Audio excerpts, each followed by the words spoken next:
Well, hello there. How are you? Tom O'Mahony here. You're all very welcome. Thanks for tuning in or turning on or downloading or whatever the fuck you've done.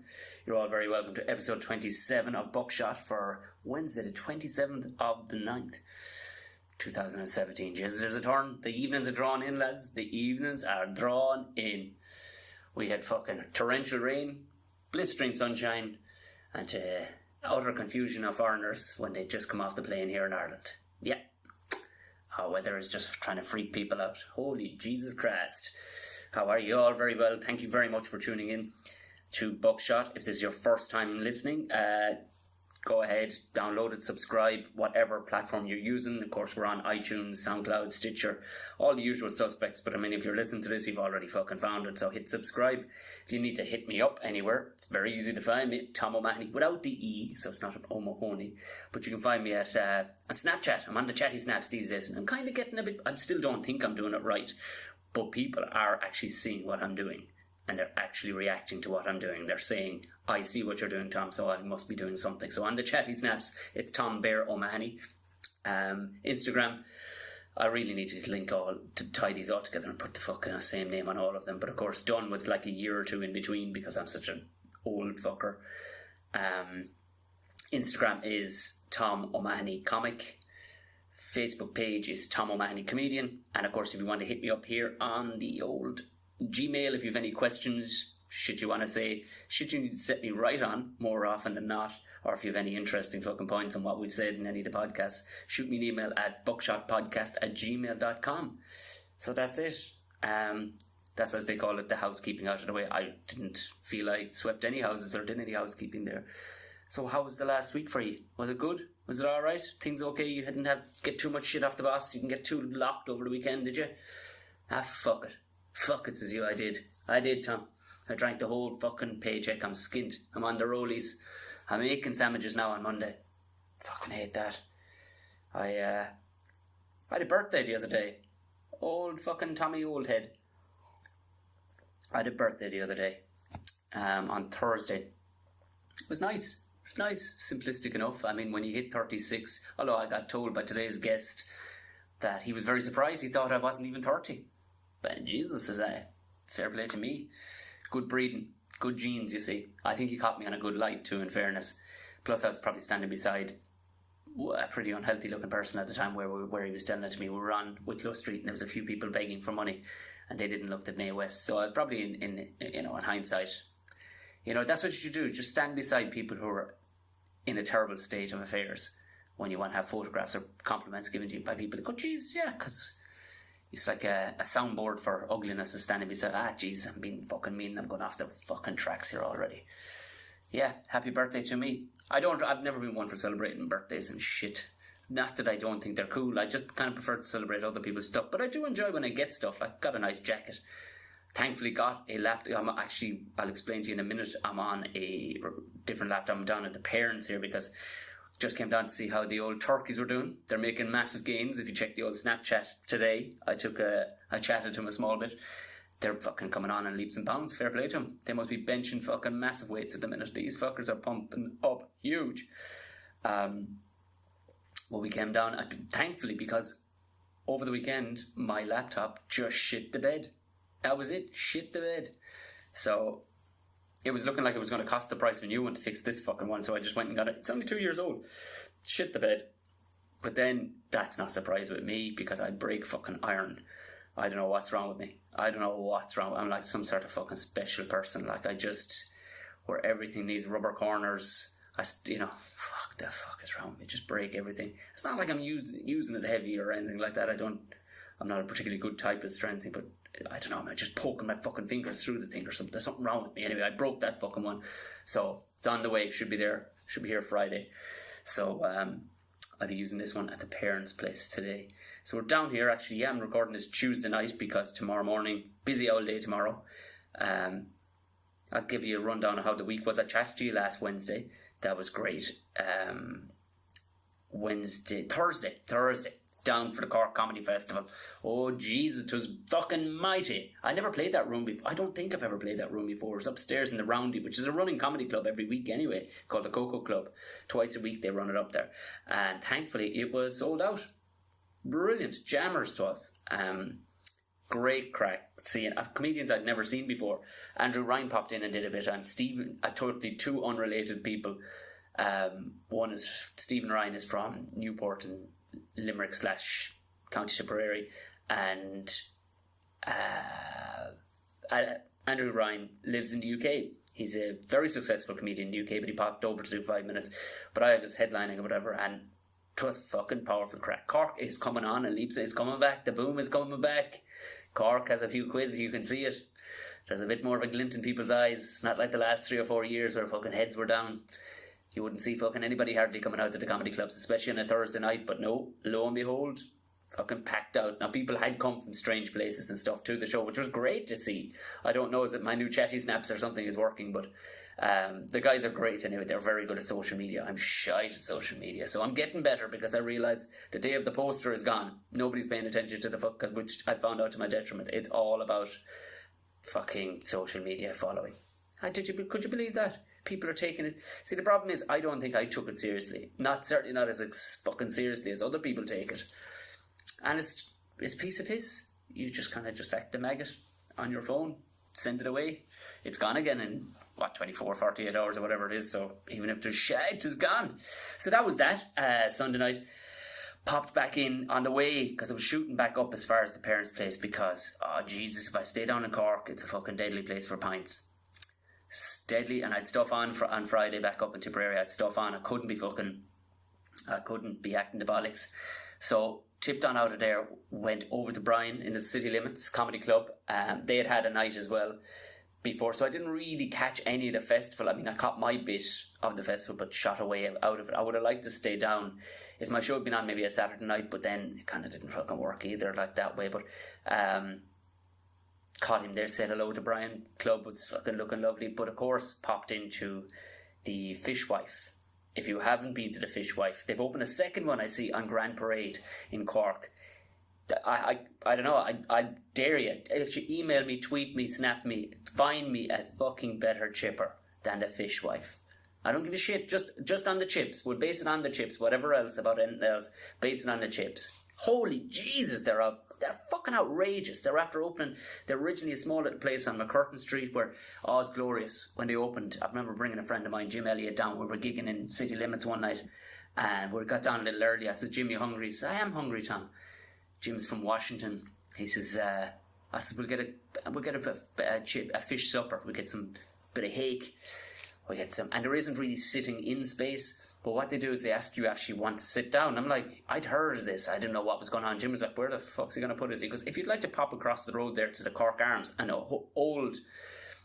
real old man pub across the way, he says, I'll drop it across the street to you. It was unbelievable. We walked in, the woman just smiled and she gave us forks and knives. She knew straight away like we weren't coming because we just weren't locals. Dropped us down a pint of Beamish either. I didn't even want one. But I wanted one as soon as I had it. She knew me better than I knew myself. 10 minutes later, in pops the chef with the fish. It was just fucking glorious. But yeah, again, I'm not being endorsed by these people, but find me a better fucking chipper than that in Ireland. Or anywhere in the world. Anywhere in the world, if you can outdo this place. If you've tried both, fuck it, you know what? You don't even have to try both. Just tell me your place. I'll go there. I wouldn't eat chips every night of the week, but by Jesus, when I get out a bag of chips, I'm like a fucking bull at a gate, lads. I'm like a bull at a gate. I'd eat the paper. I fucking drench it in salt, drench it in fucking vinegar, and don't be shy with any of the ketchup. Fucking get into it. Get into it. So you notice I'm quite passionate about this scenario. So following night, Saturday night, or Friday night, Jesus, I've gone off the fucking jumped ahead of myself. Friday night, we were in Kilkenny. I was in the lovely city of Kilkenny. If you haven't been, go. It is class. It pains me to say it because obviously but Tipperary and Kilkenny are very much rivals in the sporting, but we were mutual respect for each other. But it's a class. It's even a class couple of nights. Just take a night out midweek if you can. Head on down there because less stags and hen do's. Kilkenny shit hot. I was doing a gig in Clears mostly full of teachers and stuff like that. Clears is this gorgeous little pub, but they have this fucking unbelievable venue down the back. I walked in, I'd never been there. I'm like, what the fuck is this?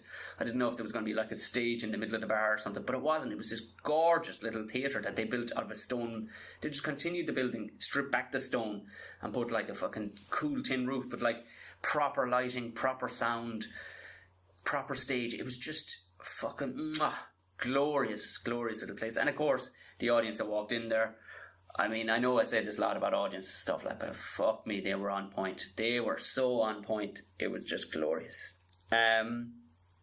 Saturday was my weekend properly away off. I went hunting. I know some people, they kind of scratch their head or they've issues with it or whatever, but very ethical. We got a deer, we got a couple of rabbits, and I got them, processed them, butchered them entirely, and they are all now spent all of Sunday completely processing the whole animal, all of the animals, and they're in the freezer now. And every last bit down to the fucking nostrils will be eaten. Don't you worry. So I guess I have got, very rarely, in fairness, your average person is fairly copped on. They're like, yeah, right enough. I just couldn't do it myself, but I do eat burgers. And if that's the way you are, fair enough. Don't give me a pain in my tits. Unless you're an out-and-out vegan, which is fair enough. I respect your views too. Fair enough. But, fuck off. If you're going to come at me about it, because trust me, animals would fucking eat you if they could. They would. I don't want to fucking hear. I've talked about this in other podcasts. I once saw a cow eat a crow. That's all I'm saying. Fucking, your cat would eat you if you lay down for long enough. Animals are just opportunistic people, just like you and me. They're opportunistic. I just happen to have fingers that can pull a trigger. That's all it is. But it's good for the betterment. Actually, it's part of the cold season now at the minute. That's realistically the idea behind it. It was a big old lad. He'd a couple of years on the clock, so he definitely had done his job. But you see, what people don't realise is that you leave the older stags hang around the place, they'll fuck up the young lads, and they won't get a chance to get in at the ladies to reproduce, and so. But he'll fucking inbreeding starts then, and Jesus, the whole system goes fucking sideways. So if that appeases anybody who has an issue with hunting, that is one of the main reasons why it's encouraged responsibly, of course. Moving on, so it's after a lovely one. I had to come down here to Tipperary anyway because there's a small bit of business down here. I'm not just to see the turkeys, but I landed down because my car is still registered to here for some reason. Because it was just easier when we were moving house the last time to just re-register a few things to here for letters and stuff. Oh, fucking speeding fine. About 2 miles from my fucking house, 80k zone, I'm doing 91k. Jesus. Fuck me, dude. I want to get done for like 190. Is the same fine? Is it? So it's just, it's 80 quid. 80 fucking quid.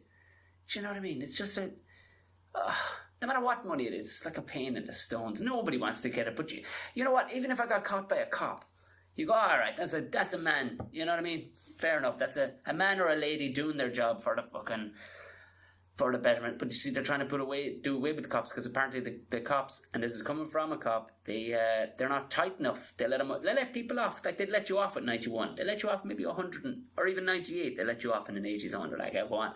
But this is a private company. I can remember the day seeing the van too and be full sure that I was okay, but I clearly wasn't. I was there, me photographed. I suppose if I went to fucking task on him with a really good barrister, but that'd cost a fucking fortune. Go, I can't see that photograph moving. Prove to me. And where's your measurement device? When was it last calibrated? If I went to town on it that way, would I get him? Fuck, I'd love to just have throwaway money like that. Or get a badass fucking barrister. Just fucking drill him into the ground. Apparently it's a French company that owns the vans. So, there you are. As a fellow once said to me, Jesus, you'd nearly admit to being a paedophile first before you'd admit to working in one of them things. Which, at the time, I laughed my whole off. And I know that's probably blowing the fucking ears off whatever poor person has just heard that on a Wednesday morning. Go, Jesus, Tom, that's a bit fucking heavy. I'm on the way to work. But it was a joke he said, and it was a Saturday night, and I won't lie, it was very funny. It was very funny. I'm not, as a comedian, I'm not fucking doing that any justice. So yeah, that was a little kick in the tits. But I was down here working on the timber here at the parents' place. They got two big badass fucking trees dropped because they were fucking grown out dangerously. They got a couple of lads up the road, they're shit hot tree surgeons. Not much for anything else. They wouldn't be much in the way of chatty lads, these fellas. But by Jesus Christ, they would land a fucking 100-foot tree on a 20-cent coin. They're incredible. So I've been chopping that up as parents, because the parents are off on holiday. And then today, Tuesday, 26th, Stevie, Jesus Christ. Of the fucking Egypts, fucking Stevie Cahill arrived. What's wrong with my brain? I only saw the man a couple of hours ago. Christ above, my fucking head is frazzled. Stevie Cahill. A lot of you there may be a Venn diagram of people that listen to this that are fans of Stevie. Possibly, I would say highly likely. Stevie is makes a bunch of sketches and stuff, but he's 1/3 of the lads that are the fucking Egypts. Now, if you haven't seen the fucking, you have. I bet you fucking have. You just don't realise it yet. FUPINEEGJITS. Senan Byrne, Eddie Whelan, and Stevie Cahill. I guarantee you've seen it. Like, it's Senan at one stage. Excuse me. I just tried to bite my own fucking tongue for some reason, trying to ingest myself. Good Lord. Senan at one stage, I think he was in the top 10 world Viners or something. It was something fucking phenomenal. But the lads have a sketch, but because they actually work in the same place, but they've all been put in different fucking shifts. You'd swear they knew what they were doing. So the lads then have to set up their own pages, and they're all pumping out their own sketches. So when they do get together, so myself and Stevie came over to here today. He had a day off, got the babysitters in, and we banged out a couple of sketches. One of them just came, like, he just put one up straight away. He had to edit it straight away. It was actually quite funny. Herself, Natasha, the wife, she was in it. She did not want to be in it. She was dying of nerves. I suppose when shit isn't in your wheelhouse and is put to you, come on, you're on camera now. But she did brilliantly. It was actually, she was really comfortable with that one. She did one other one which she wasn't comfortable with, but of course now she's a test and she wants to do them every week. But yeah, that one came out today. So check out Stevie's page. My comedy page is tagged in it, because I just said you do it because you pump these out on a regular basis. It'll hit more followers, because like that, I don't know, I did a barbecue one. Like, it's like fucking it down a well. Apparently you have to keep pumping these things out to get massive, but I don't. I just do them for shits and giggles. But there'll be 2 more roll out over the next while, and I immediately, of course, the other 2 lads are texting me going, what the fuck? Why weren't we asked? And I was like, you motherfuckers. But anyway, the 2 lads will be. It looks like I'm going to be doing more sketches with the 3 boys, the fucking Egypts. So I'm to be the token fucking Egypt. So it'll be like the Clancy brothers, Tommy O'Mahony, and the Clancy brothers / fucking Egypts. We'll all be wearing woolly jumpers doing our bit. So that was about it. I'm sure there's tons of shit I'm forgetting, but tons of shit that you're not fucking interested in listening to either. You probably came here for the guest more than anything. What the fuck is wrong with me? Assuming that you all just want to. You probably skipped through a lot of this shit. I don't know if I mentioned it last week, but the new final date that has actually been added for Buckshot, the stand-up show, is going to be in the Peachtree East in Tala for November 17th. That's the small little theatre upstairs in Peachtree East in Tala. It's actually, I did it I would have said it on the podcast. I actually headlined a comedy show there one night, and it was fucking class. The people, more so, like, the venue is class, but the audience were just fucking, they were a bit raucous, as they say, which are right up my fucking street. Come on. Bring both fucking barrels, motherfucker. And they were ready for, it was great. So I'm going to be doing an hour show there on November 17th. So you can tickets can be gotten there. Just hit them up for inquiries too. Just lash them an email and they'll set you aside a couple of tickets. You'll probably have to pop in and buy them at some stage. But I don't think they're putting them online. But do hit Peachtree East an email if you do fancy coming along. There's still a couple of tickets, although I've gotten a lot of, weirdly, a bunch of them came in the last week for the London show, November 25th. So, get them, buy the fucking things that sell the fucker out, and we'll have a powerful weekend in London. The lot of us will have a fucking mighty weekend. I'm absolutely delighted with this show. This show is just, she's fucking tasty, lads. You like it, boys and girls. You like this one. I don't know who I'm going to get to open for me. I might just see if a London-based buddy wants to jump on or whatever, and just open for me. Or maybe I won't. Maybe I'll just fucking yabber on and fucking do an hour and a half of it. We'll see how it goes. But yeah, just gotta, if you have gotten tickets, would you just for the crack take a screenshot and snap it to me, or tag me on Instagram with it, and I'll repost it or send it. You know what I mean? Just get it to me some way, of any of the ways through Instagram, Facebook, or even email it to me. Fucking send it in the carrier pigeon. It'd be just cool to just see a snap of your online payment or whatever that you got in a fucking ticket, and I'll repost it with your name and stuff like that, and I'll tag you in it. It'll be a bit of fucking crack. Fair play to you. Also, if anybody listens to another one came out today, which is Tuesday the 26th, what came out today is if you listen to Colin Geddes, Geddis, the General Banter podcast is his one. He's coincidentally, he's going to be in the Museum of Comedy November 25th in London as well. I'm there November 25th. He's there the 30th, I think. Thursday is 30th. Sorry, I meant to say that if you hadn't heard any of the podcasts before and this is your first time listening to the show, November 25th, the Museum of Comedy at Leicester Square Theatre. I think the show is at 8 o'clock. I think it's a tad early, but it gives us plenty of time to party afterwards, so it'll be great. But yeah, he just released a podcast today, and it's me and him from a couple of weeks back, and it's actually a fair bit of crack. It's a short one, like. So yeah, that's the General Banter podcast. But yeah, other than that, this Friday, if people are in the Clonmel district at all, I'm opening for Deirdre O'Kane of Moonboy, and also of I say also because I did have a little part in it, in Bridget Neyman, and a gazillion other fucking things. Like, she's a proper actor, but she's back doing fucking stand up again. She's got a tour, and I'm opening for her in O'Keefe's. I think doors are at 8. So yeah, you can get tickets wherever. I don't know. I'm sure if you type in Deirdre O'Kane Clonmel, you want to go, you'll get a ticket. Well, I don't know. Maybe you will or you won't. Anyway, moving quickly along. Got it. 21 minutes, Tom. You're talking some shite here. Get your fucking guest out. The guest today, I met this chap when I was opening for... sounds like that's all I do.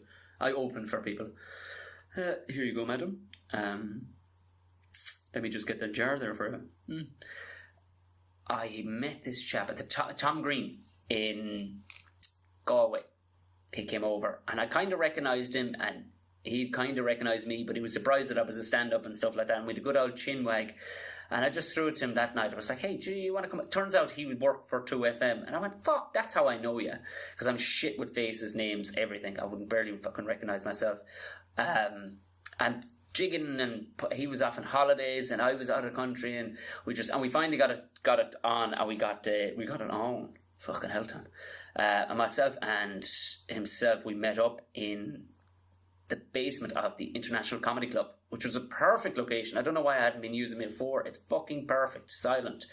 It was great. We just had to wait that there had been a 1916 Rebel tour, walking tour, had just been down there just before us. So all these kind of bewildered looking foreign people had to come out of the basement before we went down there. But anyway, that was the crack of it. So yeah, this guy, he's a champ of a fella. He's from Connemara. His radio show's 2FM. He's on with Chris and Ciara. You'll find them. I think they're standing in for Ricochet at the minute, but they have their own slot, and like that, we'll probably be going tying up and doing a few bits radio wise, please God.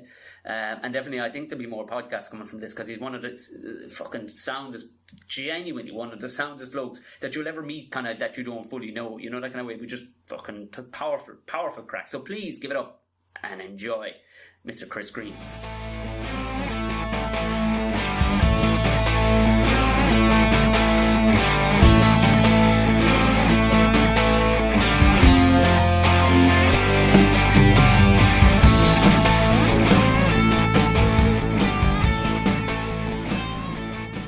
To the races, that'll do fine.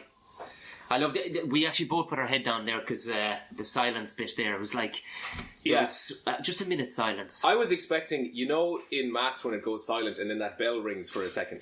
That's what I was expecting there when we were waving. I haven't been autobised in years. Yeah, exactly. I was expecting that to happen. We have some tea though, it's all good. What's the tea? It's not too bad, sure it's not. It's not. No, it's nice. It's not what you fucking requested though. No, what did I request? You had 3 different types of herbal tea, yes. Perrier water and cucumber and lemon. In hot water. In hot water. Yeah, well listen, that's what I'm used to, but I'll slum it for this, It's far from fucking cucumbers. You were reared. It's nowhere near cucumbers. Connemara, there were many. There's a fine array of wild bastard stuff from Connemara. Oh yes. Had you to temper your savagery. Sort of, a little bit when I got up here. Like, as in, I mean, like even now I still find like I'm wearing a tracksuit and a t-shirt and jeans or on runners today. Yeah. And if I even wear that into work, I think people are almost scared. Like, I think until people realise I work there, there's one or two people who are like, how is he in it? We better ring security. Is he looking for like a radio show or something? You could have been brought in for... Yes, I look like a second year student who wandered off and who's in the wrong part of the building, who's not on the tour anymore and who's now in the office area somehow. It's, which fucking, like, I mean, I don't think I ever tried to change. It's just kind of people just accept my sheer ignorance. Yeah, me too at this point. That's what I mean. Like, yeah. But you do have to soften it a bit because these city folk, they're like startled fucking sheep, like sometimes. Yeah, I think with our accent you can get away with more. Because once they hear the accent, they're like, there's almost a kind of a sense of, Jesus, you know what I mean? It's not their fault. Do you know what I mean? Like, that's their culture. Do you know what I mean? That's how they're brought up. It's like if a fella was spitting at you and then you realise he has a lisp. Yeah, like, it's the same thing, but with our level of ignorance. Yeah, absolutely. Where the beautiful surrounds of the downstairs of the... It's a while since I was down. This is the downstairs of the International Comedy Club. It's nice here. We were just talking about what our previous the people who had been just in before us, the group, the tour group. Have you ever done them? I'll tell you what Abroad, I did a haunted tour of Dublin once. Did you? It was fun. Yeah, I was a tourist. When I first moved up, I decided to be a tourist. Not to be... And you really do actually learn shit about the place. Yeah. That I wouldn't have seen otherwise.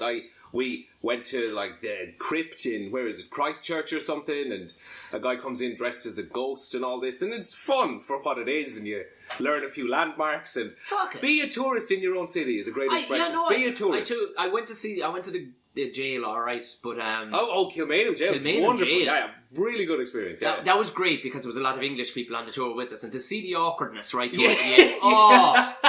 As it gets progressively worse. We knew what was coming.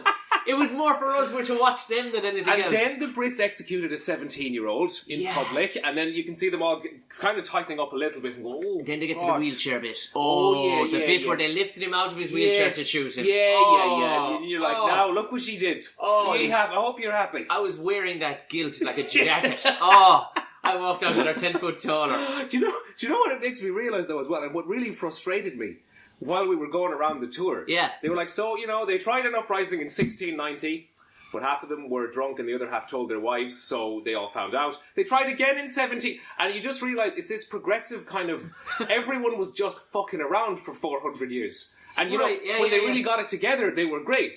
But it was just a lot of wasted potential, if you understand me. Yeah. There was a lot of failed attempts, a lot of...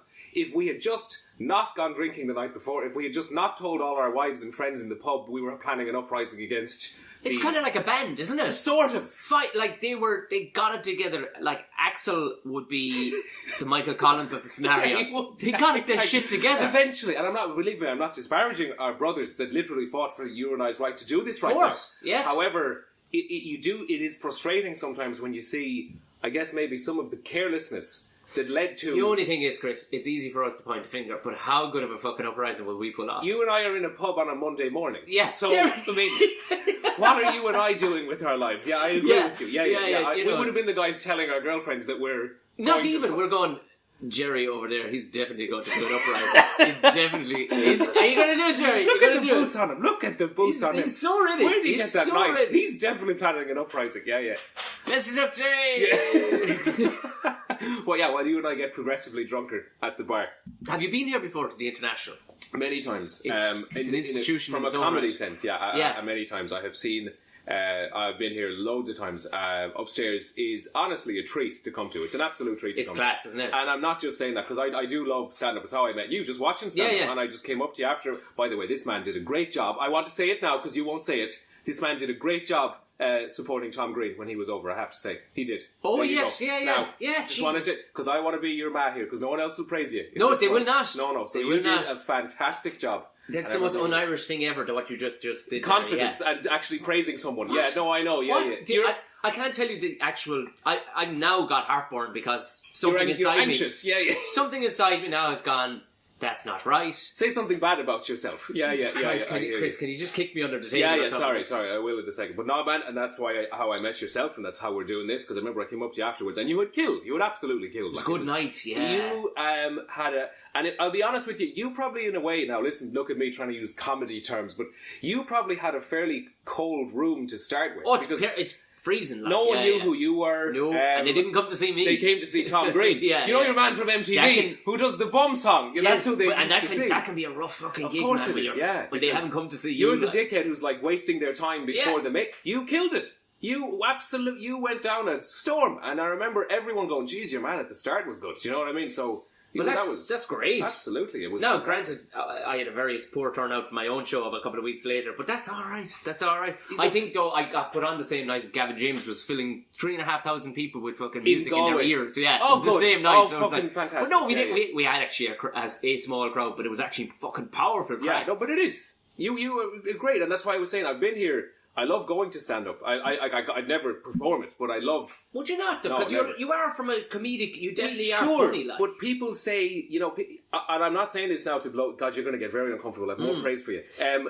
I feel out of all of the forms of entertainment, there's nothing more brutal than stand up. Yes, I suppose. Yeah.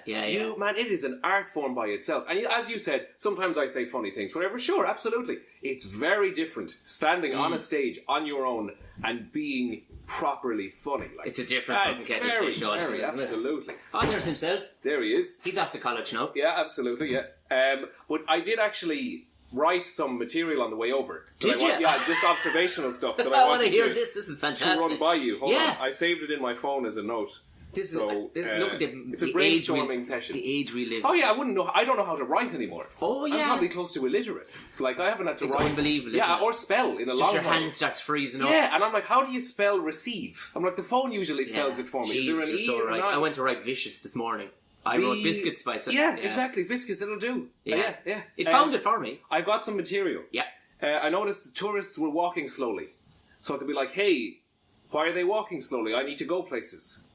You know? I like that. Yeah. Also, guys have weird haircuts these days. Jesus, you're right on the edge here. Yeah, that's what I'm saying. These were just things I picked up. Yeah. I mean, you are the hammer to my nail right now. I need to hear this. I noticed there seem to be a lot of drug addicts in Dublin. There are a lot of drug addicts in Dublin. I think there's those are the three things I wrote down. I think there's scope there. Yeah, thank you. So I'm going to develop on those, expand on them, and see where they go. I wouldn't root too much out of that. You pretty much got straight to the point there. There was no meat on the bone there whatsoever. There was nothing. The joke was succinct. This is it. I mean, then I do some crowd work and everyone will be fine. Do you know what? What's brilliant about what you just did was that is an attitude right now. Like, I mean, I came out of that show and myself and my own show, and Davey Riley, who's a great stand-up, was opening for me that night. It's a good mate of mine. We just have great crack. He's done it a few times for me around the country. And we were coming out, and this girl that he knew, she was just like smoking a rollie or whatever, and she was just chatting away. And she was quite cool. Yeah, if you get, I understand. Well, definitely in her head, she was quite cool. Yes, I bet she had a piercing. Did she? She did. Yeah, she'd several. Did she have a nose ring? She did. Wow. She did. Yeah, there was different multicolours in her hair. Yeah, she sounds cool. Yeah, interesting. Yeah. No, I hear you. Interesting from even across the street. Yeah, I hear you. Yeah. But she had said, she was like, "Oh, cool, you did stand up. I'm definitely thinking I'm going to write some shit and do it." Oh yeah, cool, because it's easy. Oh yeah, sure, anyone can do it. But this is the thing. Oh yeah, there is an avenue now because certain institutions have totally gone, I'll tell you what you do. You need to just get a good following on the internet. That's what it is. And you're away to the fucking races. And you know the jokes I just did there? Yeah. If I did them in 9-second Snapchats going, hey, these tourists are walking slowly, don't forget to follow me, I'd probably have 800,000 followers. Yeah. This is a trick I'm completely missing right now. I mean... When it comes to... But then there's a certain amount of pig ignorance in me too going, fuck you. I don't need fucking Snapchat. Fuck you, internet. Yeah, I can do it on my own. You know, but then, I mean, you don't need an awful lot of appreciation either, too, I don't, because you can find it straight away. That night in Galway, it was fucking cowl to get on with. I'd say so. But you could... Within 3 or 4, but thankfully I gig an awful lot, so you're presented with those scenarios an awful lot. So you kind of go into fucking auto drive and you're like, all right, fuck it. Yeah, I'm not letting them have it here now. Come on. I get you. Well, you see, I've got 25 minutes to do these fuckers over. This is what made me turn around on you. And again, I'm sorry, this is all about you, but I really did enjoy that gig. and you can edit this out because I don't know if it's part of your set. No. You wrote it. No. You got on stage and went, does anyone fly Ryanair? Sarcastically. And I was like, okay, this guy, I know I'm going to like this guy. This guy has me already. Yeah, you know what I mean? yeah, I was yeah. like, all right, fair enough. Now I get it. Yeah, And you could, but you know what? What's funny is you can see 85% of the heads went, oh, I get what he's doing there. He's fucking around. yes. But it was still about 10 to 15 Where's going, the Ryanair joke? Where's the Ryanair? You could see it. There was a setup for a Ryanair joke. I was flying right. Yeah, I want some relatable content. Yeah. Did you ever see that? It became almost a GIF. It was a brilliant one. It was of the Late where this they thought Daniel O'Donnell was coming out, and it was Mario Rosa stuck, and that woman's face went to pure horror. She's like, and it's basically like Stone Cold Steve, and she just went to horror. I in the space remember. of 3 seconds. Yeah. And that's a face I see, and I actually love seeing it because it's almost like picking weeds. It's that fucking, I found you fucking thick prick. Yeah. I found you. And the rest, and you're not travelling with the rest of the room at all here. Sure. You'll normally find I'm in some way in tune with Irish people in or around my age. Like, you know what I mean? Not that I want to be, but it just seems, what I'm fucking talking about it, at least people can appreciate it. Go, alright, yeah, I'm with you. But just like a couple other people that night, you could see their faces going, oh. And what were they doing at a Tom Green gig? Not to be funny. People go to things because it is on. A lot of the time. Yeah. You see, if it doesn't fucking matter. This is the same reason why people will go to Peter Kay or Michael McIntyre after giving £100 for a ticket. Sure. And they'll come out going, I liked him. I'd seen him on 8 out of 10 Cats. and do you once, think he they'd was pay good. £10 10 times upstairs to Yeah, see yeah. some of the best comedy? I hear you know what I mean? Like, absolutely. they just would follow the crowd, like, you Because know. I was thinking, if they, as you say, if their faces fell when you did that very wry Ryanair referential joke, how are they going to cope with Tom Green afterwards? Like, they should have just left. Oh, yeah. If they weren't you should have told them, lads, listen, you can be refunded at the door. You're not going to enjoy, you know what I mean? Yeah. But it is funny to see, you don't know. Like, people have come away saying, just grand night. It was okay, yeah. They're happy to be out a lot of the time, too. Do you know that kind of way? It's you probably see it more as a comedian. It's a big date thing, isn't it? Oh, it is, yeah. You go on a date to stand up. It's perfect for, like, early on in the relationship, too. Yeah. Or very late in the relationship with nothing to say to do, each other. Nothing to say to each other. Watch a guy on stage say it and stuff. Yeah. So, but, like, it was, the Galway one, geez, that was sold out that night as well, but... You had a packed crowd, and you really turned them around. That's what I'm saying, because as you said, it was cold. Like you had cold introduction. Frosty. Ironically, what Tom Green brings out, I noticed the 3 nights I did with him in Galway, Dublin, or Galway, Limerick, and Cork. It's people that don't go to stand up. A lot of them are very much. They probably were a bit grungy themselves in the day. I watched MTV, and they were probably surprised that he was back doing stand up, or that they knew none of his stand up really. So. To get them on board, because it's a piece of piss to get a stand-up audience. They'll just jump with you. Really? A stand-up audience, people who go to stand-up because they're in the spirit of it, and they want you. They're already in third gear for you. I understand. The engine's been ticking over the air for 20 minutes. Like, so you are. Sorry, I didn't mean to interrupt you. That's what I was going to say. Upstairs is some of the best comedy, because that's how we got onto this. I love coming, and I respect what stand-ups do. It is terrifying. It's ferocious. Like, it is. Holy. It's weird actually, because even if you took a week off doing it, you immediately the rust starts to come on. Barnacles are on the ship inside if you've taken a week away. So I can never understand how comedians that I know for a fact wouldn't gig from one end of the month to the other, and they get thrown into these incredible scenarios. You're like, fuck. Yeah. Jesus Christ, how are your nerves? Either you're ludicrously delusioned because you have to be if your confidence is that high. But because you base it on nothing, you're not gigging on a regular basis. You know what I mean? Like be like, I've never known anything where I go personally anyway, and talking to other lads too, how fast you go rusty. Yeah, well, it's a thing. It's a thing that I noticed from just even coming here loads, because I come here a fair bit. The dexterity you need. Like, you need to be doing the equivalent of 100 mental push-ups every hour. Like, physically, Oh, yeah. One thing I noticed is if I do an hour show, I will be fucking starving after. Oh my God. That's unreal. It's like doing the concentration that goes into it is unbelievable. Because even there's a gentleman, and I'm not doing it. Oh, I don't know his name. I can't remember his name. shaved-headed dude. He's from Cork. He does a lot of the kind of the MCing of it, if you get me. Kevin. Kevin, that's it. Yeah. He sometimes the work he has to do when he first gets on, like Jesus Christ, that man. I have a respect for that man. Like, wow, the work he has to do when he gets up there, and he's the one who warms everyone up.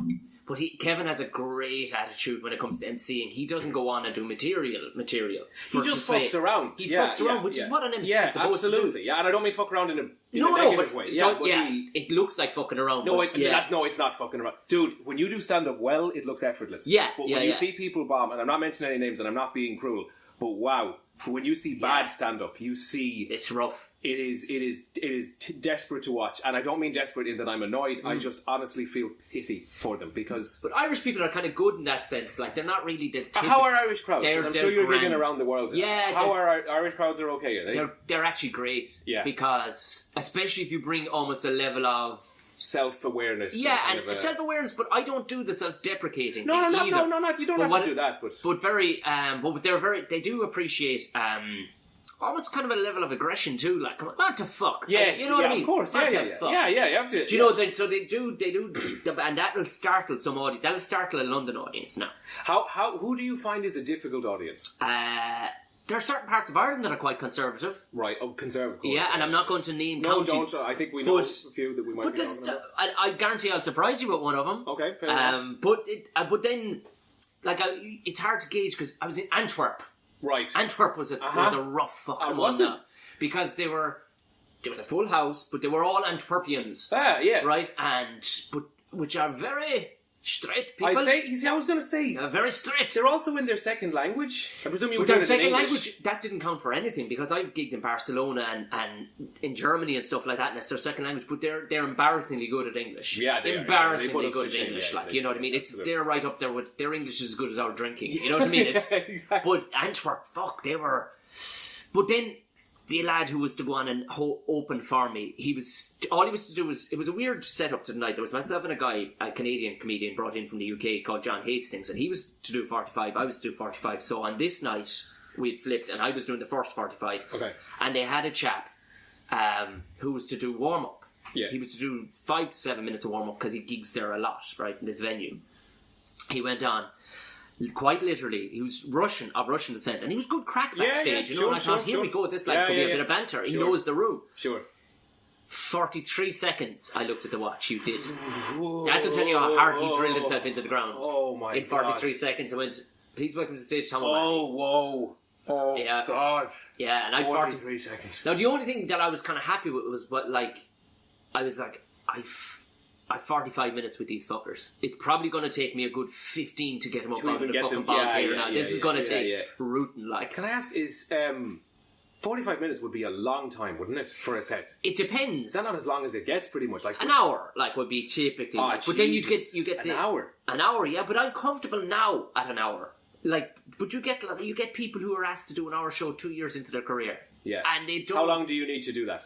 You need about 6 years, realistically. Before you're up at 45 minutes or an hour. Yeah, and they say even 10 years, but 5 years of gigging fairly intensively. Yeah. And building a level of... But it depends on your background too. If you come straight out of college, you don't know fucking anything about the world. No, yeah. So trying to appease and please everybody you meet, forget about it. It's not going to fucking happen. Sure. But if you've actually come from probably a working environment where you've, a small bit of cop on. Where life has kicked the shit out of you. You need life to kick the shit out of you a bit. Exactly. And then you... It helps. It does, yeah. So normally, I would say 5 years in, you'd be thereabouts, ready to do close to an hour. Yeah. But that's all you fucking have. And people would go, but I can talk for an hour. You go, yeah. But it's 75% of it. You'll be funny for an shit. hour. Yeah, exactly. Yeah. And the amount of times that first thing I say to lads is listen back or play back what you just video yourself or record yourself on your phone in your pocket. Yeah. And listen to how many times you say the word So this is all good. I'm not sure. You'll find 20% of your shit. You could just isolate all of the airs, and it's probably 10 minutes. Yeah. Honestly, and it fucks with people's heads. You have to do that. You have to do that. But a 45-minute set in that environment was badly needed because if all I had was a 20-minute, the first 10 minutes is going to be working. They're and all I was going to be doing was fucking massaging him for the next fucker who was coming on because he had a great set. Of course, yeah. Do you know what I mean? Fair enough. You kind of want the 45 minutes. You do. You need it because you're. Yeah. And I mean, trying to work, but they were quite withdrawn. They were withdrawn, serious. Still, people. they were a stoic people. They were probably quite dour. They were dour. They were from a Dutch. They mostly spoke Dutch, unlike they didn't speak Flemish. Like, Sure. They had fucking very blonde hair. Okay. They were very tall, strong, healthy looking people. I see. So they came out on a certain side of things back in the day. Yeah. And they did well out of it overall.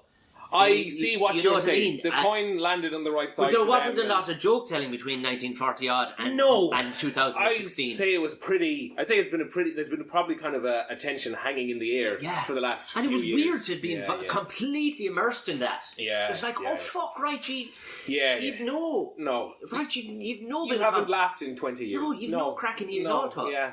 And then the night before, that was in Brussels, and that was a mixed bag because you had everybody from all over the world, but there was none of them knew how to kind of behave themselves either. So that was a bit of wrangling cats. They were all right, but they were like once you kind of got them together, once you realise, you all work for the Parliament and you do fuck all week anyway. Right, that's the angle I'm going to come at. Okay, and did that work? Oh, did once they got on board, they were like, "You're right enough." Yeah, you're dead right. We don't work. This man is mad. But see, they were I was able to say to them over there because they were out. They weren't being watched by their own countrymen. Like, quite literally. I understand. Brussels is an amazing place. Yes, Were you ever there? Never. I've heard so many kind of reports about it that would make me want to go. Apparently, it is beautiful, but no, I've never gotten there. Bring your fucking liver pants. Bring your fucking drinking pants. I'll just dress like this. Yeah, basically. you fit in. Yeah.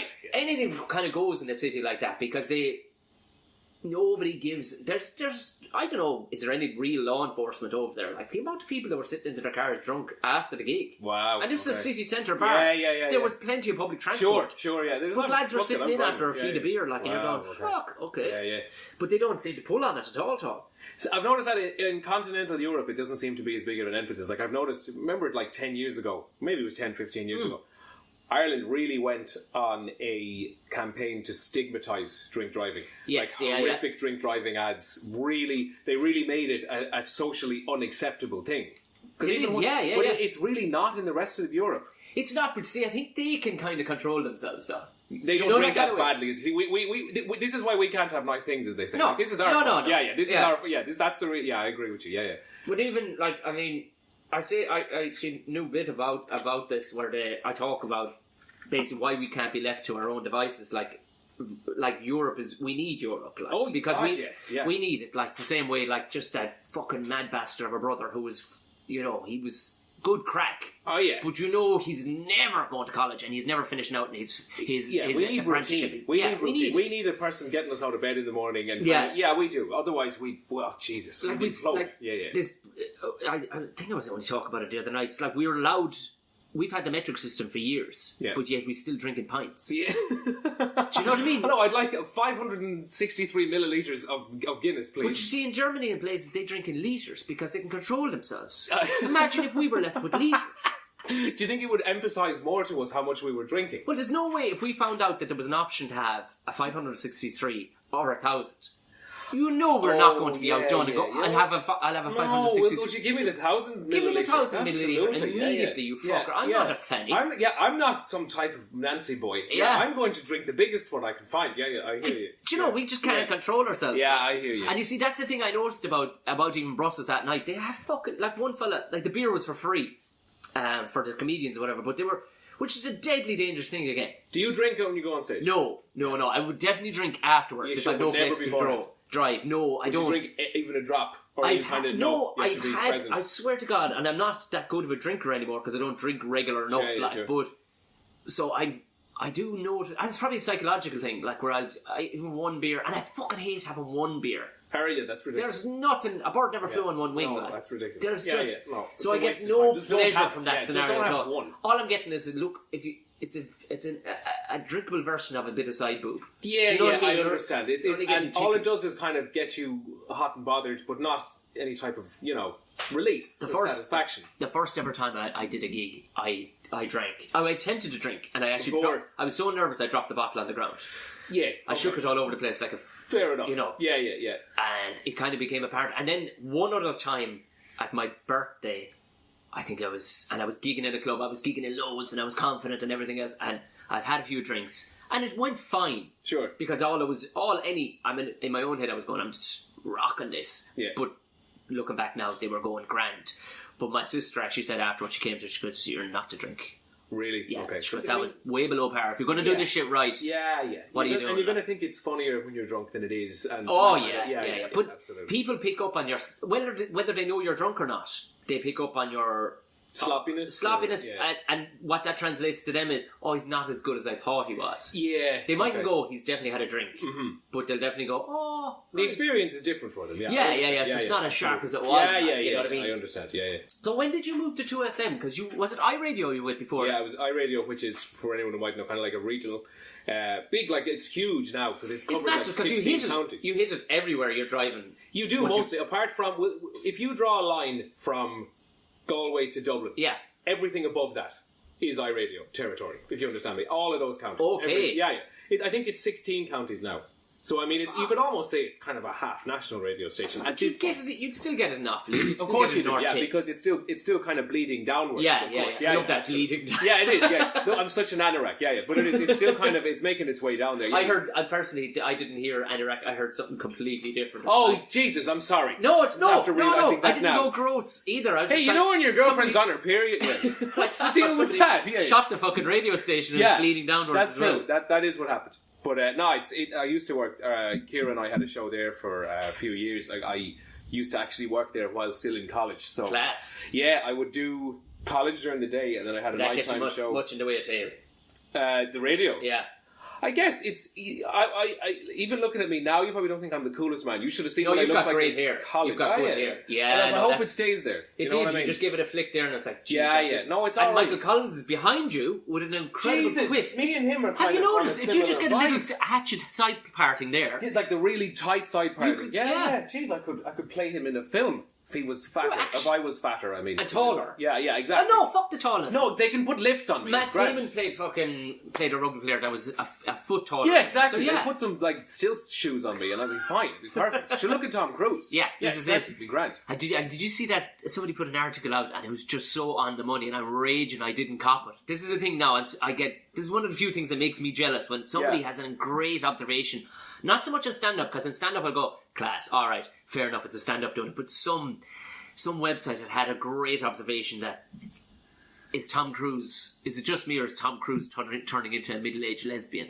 And the pictures of him were exactly that. It was just his haircut, his body shape now. His dress, his choice of clothing. I know what you're saying. He probably isn't as ripped, we'll say, anymore. And probably is a little looser in certain parts. It was brilliant. It probably was has so on the bigger money. hips now and a bigger waist, But he still had enough testosterone to push it to I understand. middle-aged, mid-50s lesbian. I hear you, yeah.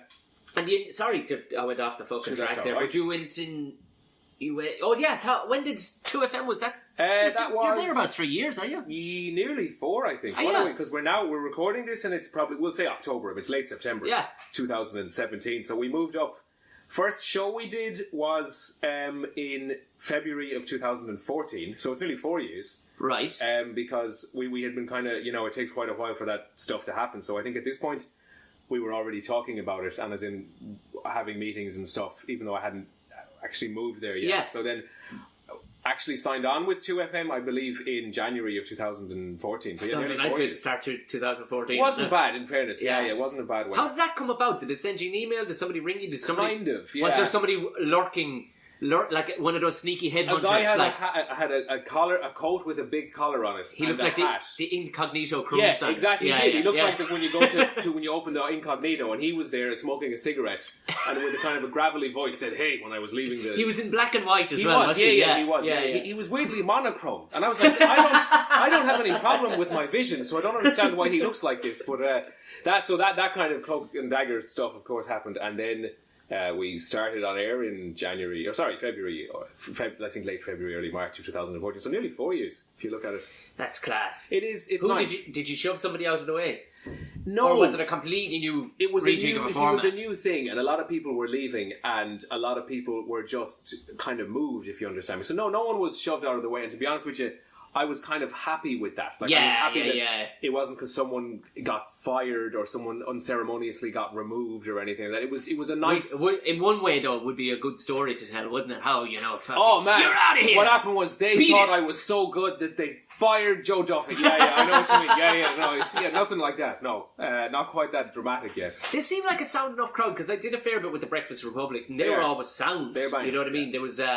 But it just seemed to be a handy old vibe. People were relaxed enough in around there. I think, genuinely, and I'm not trying to be a company man here, I think RTE doesn't quite get the rap it deserves, if you understand me. Don't get me wrong, I know it's easy to criticise them. I know, that licence fee is But to be fair, the radio is putting the legwork in, and fair, like they don't slack on the radio. They also, I thought that the radio barely get any of the licence fee. I don't even think some years they get any of it. Really? Yeah. I think sponsorship money, ads, I suppose. Yeah. They sell ads, just like any other business. But in fairness, I mean, then there's no argument. They're carrying themselves then. Like, you know what I mean? That's how I look at it. Like, in a lot of cases, that is the case. And don't get me wrong, I think you absolutely 100% need a public service broadcaster, and I do think you need a licence fee, because in a country like Ireland, you have to have an institution whose job it is to create news, or as in to report news. And RTE's news coverage is excellent. That's where a lot of the you money need to only goes. look at the podcast list. It's it's like 2 years ago. I remember when I was on it, and it was the podcasting scenario, because they were like, "Oh, we'll put your episode up in podcasts," and it was great. But then I noticed almost nobody else was doing it. I was like, why aren't they tight on this? And it was only recently when I knew you were coming on, I said, I'll just listen in, because I've heard your show, but it's only driving I hear your show. You know what I mean? So I just listened to the podcast, but was like, this is exactly what I needed. I understand. You need it just there, ready for you. But it was really it's accessible. Whoever's on it, it's really it's tight. Like ads all removed. Up on a link, you get the whole show without the ads or the music, and you can listen in, and you can. So I mean, you can also digest it that way, because listen, I mean, everything's on demand now. Everything in the world. I did listen into one lad, or not into one lad. He was on one of your episodes, and he was. And I've asked this of a few radio people, like, was there anybody who were going, what the fuck is going on? Because this lad missed some of the most sitters of questions. No, you'd be amazed. Because as well, for kind of legal reasons, you can't fake a quiz. So people always think, is your man... Is that the ombudsman on to you now? Oh yeah, I will. I'll have Craic on to me. Craic, sorry. The BAI, absolutely. No, sorry, the BAI actually. They're like, is your man fake? And I'm like, nope. Sometimes people come on and you say, what's the capital of Ireland? And they freeze. Because it's kind of what we went back to. I suppose the freezing thing, It's like what you have to do when you go on stage. There is a pressure to it. Because the first time I kind of started with any kind of radio stuff and all, because I've weirdly been, never presenting or anything, but kind of weirdly been brought in. Sure. Because I suppose I provide a good 10-minute soundbite of madness. Exactly. Of course, yeah. But I used to do with Spin with Cormac and Daniela. Yes. And they used to ring me up on a weekly basis for, like, I think it was it like a Tom's Corner kind of thing? I understand, for the chats. It was me to shout and rant and stuff, but I noticed, I was like, I'm quite nervous prior to this, because I hadn't been nervous in a while. Sure, I was like, what is this? There is a certain level of nerves to it. Yeah. Absolutely, and that's why when people go, geez, your man now who missed all those questions, that was a skit, wasn't it? You had him on, like, that was a parody, wasn't it? Yeah. No, that's sometimes what happens to people under pressure. And especially when you have an actual prize with money to give away and everything, you can't be faking it or making it appear like it was a competition when it wasn't. It's so out of people's wheelhouses, like, isn't it? You know what I mean? And you say, hey, what's the Guinness, the drink produced in Ireland that begins with G or whatever, and they don't have a clue. And it's just because they're under pressure. You're talking to them. They know they're being listened to by tens of thousands of people on the other end. And you'd be amazed what it does to people. It's kind of something. Do you know who Norm Macdonald is? He's a Canadian comedian. Yes, he was on Saturday Night Live for a long while, very wry gentleman. I remember listening to a podcast with him once, and he said that he doesn't like when comedians pick on people in the audience. Yeah. Because he said it's total, and this guy, he's a veteran, he was like fucking 15 series on Saturday Night Live, selling out arenas, all of that. And he said he doesn't like when people pick on people in the audience, comedians. Yeah. Because the dynamic is already totally one-sided. And he said, and I don't know what you think about this as a comedian, he said, if you focus on someone in the audience, for example, and you just say, what do you do for a living? That guy isn't going to be able to answer you with his best foot, because he's been put on the spot. So he's kind of like, it's so easy to get a laugh, because he'll be like, I work with computers. And then all you even have to do as the comedian is repeat what he said and go, I work with computers. and everyone Quite starts literally, laughing. yeah. It's like in school when it's like... low-hanging fruit, though. Fuck that's that noise. kind of I won't do it. Yeah, and he said that's why, because there's such a pressure on that person. Yeah. It's an unfair pressure. And then all you have to do, basically, is literally, if they give you an answer, repeat it. But because you're the guy on stage with the mic and the lights on you, it's funnier when you repeat it. And that guy's fucked. He didn't do anything. It's kind of like... I think it's low-hanging fruit. Especially if you're hosting, say, a show like upstairs at a comedy club. Sure. If you're hosting a show at a comedy club, there are fucking people unless they've got a gas job, which most people don't have a fucking gas job. You know what I mean? Sure. People don't give a bollocks. They're coming out to, and I personally, what I'll normally do is I'll ask where they're from, and normally I'll have a little nugget on a county, and we'll have a small bit about banter, and that makes it less about just them. It's about the county they're from. And crowd work's fun, and just relentless picking on people. I personally, I don't, unless somebody's fucking looking for it. You will get somebody. You got to silence now the dickheads, of course. Yeah. No, if they're asking for it, then you got to, I remember put them in one of their the place. greatest responses. I think I was doing something about weird jobs that I've had myself. Sure, and I was, does anybody have a job that, because sometimes you'll get the odd one. I hate kind of doing the improv thing where it's like, throw me out a weird job. Yeah. Fuck that. It was kind of just being polite to the audience, right?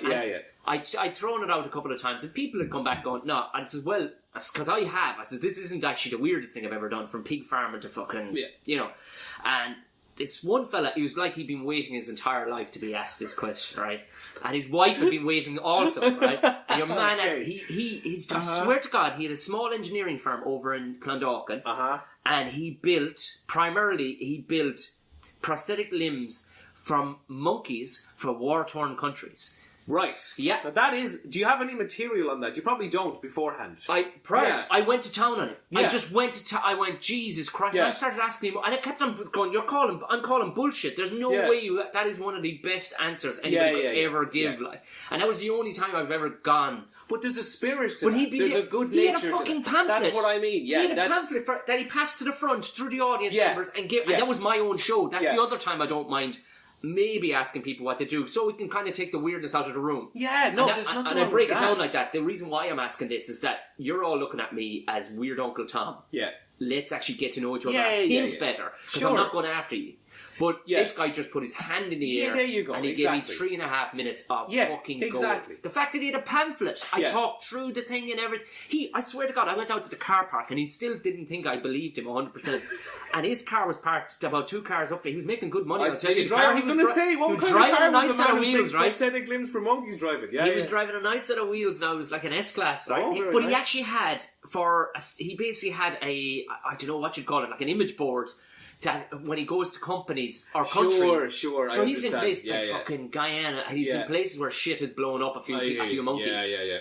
But then I actually developed a bit of material. I contacted the guy and said, "Do you mind if I develop a bit of material off the back of your thing?" Because it just started playing in my mind was that because every time I mentioned it to any audience, people all went, "Oh, okay." But I looked at it because I'm such a cynical fuck. I went, who the fuck? What? Yeah, you've just now created a monkey with 2 steel arms.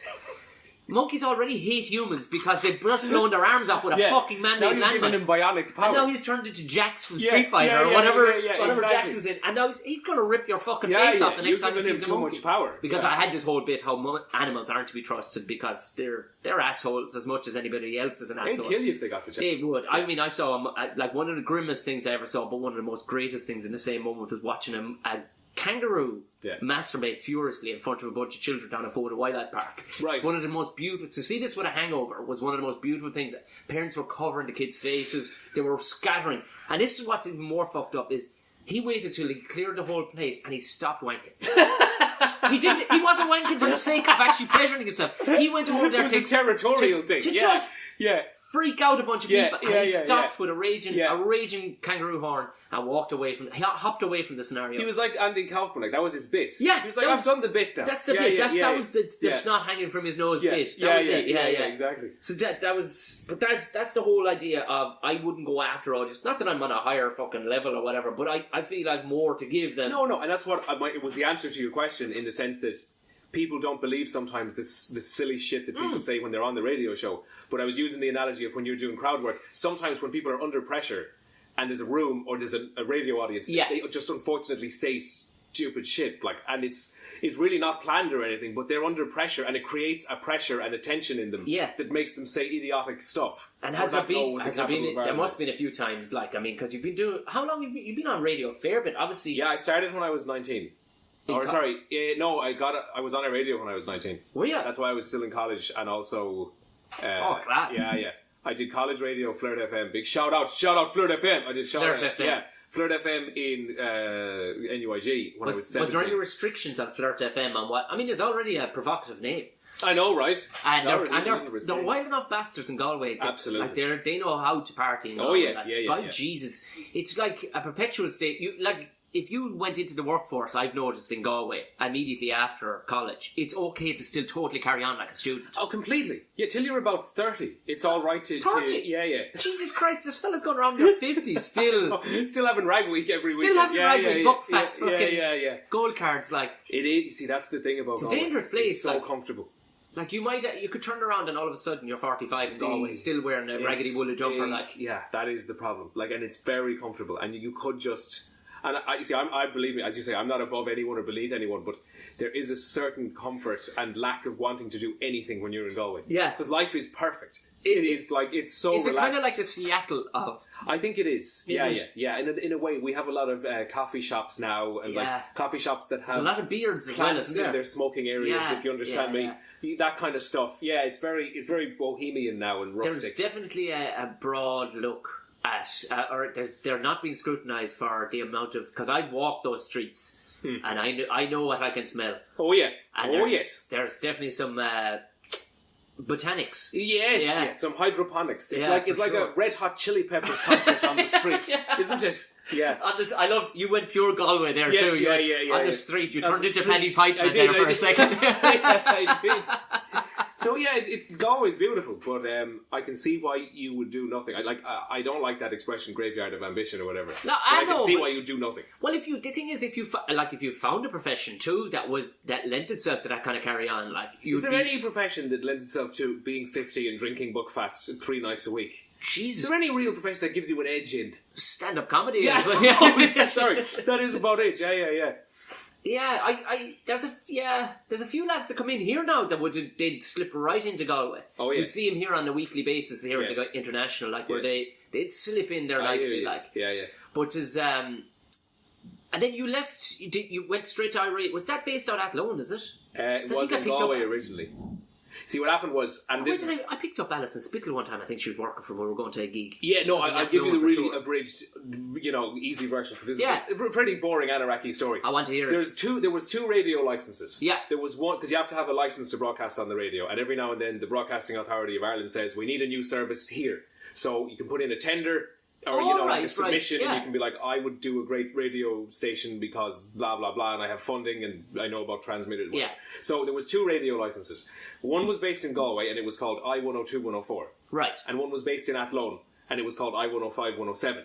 The Athlone one broadcasted to the eastern half of the country, so we'll say Athlone, Meath, etc., Cavan, Monaghan, and then I-102 104 broadcasted to Galway, Mayo, Leitrim, Sligo, Donegal, over that side. Okay, so they were 2 different radio stations. Right. And I used to work in I-102 104. Okay. And then what happened was, of course, unfortunately the recession hit and ruined all of our lives. Right. And they were allowed to combine that license into one license. And it was just called iRadio. Had the mast to get taller though? Say again? Had the mast to boost up fucking the juice? No, believe it or not, I know that's an amusing question, but no, the actual really boring answer is that there's all these relay masts everywhere. There's not one big mast. Okay, right, yeah. So, you keep them the same size, they were fine. We didn't to do anything to them. So then it merged. Yeah. And everything was based in Athlone. And there was more space there and stuff. And so then, unfortunately, some people lost their jobs because they had to merge the whole thing. Then it became one big radio station. So then I worked for it when it was iRadio as well, if you understand me. So I originally worked for it. There's always been a level of trendiness, though, in fairness, because so if you went straight from Flirt to iRadio, and then the main iRadio, and then 2FM, like you've never. What I'm getting to is you've never worked in proper regional. I don't think they would let me. No, I don't think I'd ever be let. You'd be too fancy Dan now at this stage. I think no, but I think I sent, because I remember I tried to. No disrespect to them, this isn't in any way slagging them. I remember I sent a load of demos to Galway Bay FM. Yeah. And then I listened back to them, And I was like, holy Christ. These were appalling. Were they? It's a good thing they didn't hire me. Like, I didn't deserve to be hired. Yeah. So, no, believe me, I tried other avenues and it didn't click at the time. I was sending them in the most horrific shit I was doing on college radio when I was 17. I'm going, why aren't they giving me a job? I'm really clever and talented. And I was like, oh no, in hindsight. In hindsight, fair play to 'em. If I was their shareholders, I would be like, you were bang on. That kid is awful and talentless. So, yeah, no, I never worked in a local one, no. Yeah. If you're asking, no. It was, because you call radio regional ones.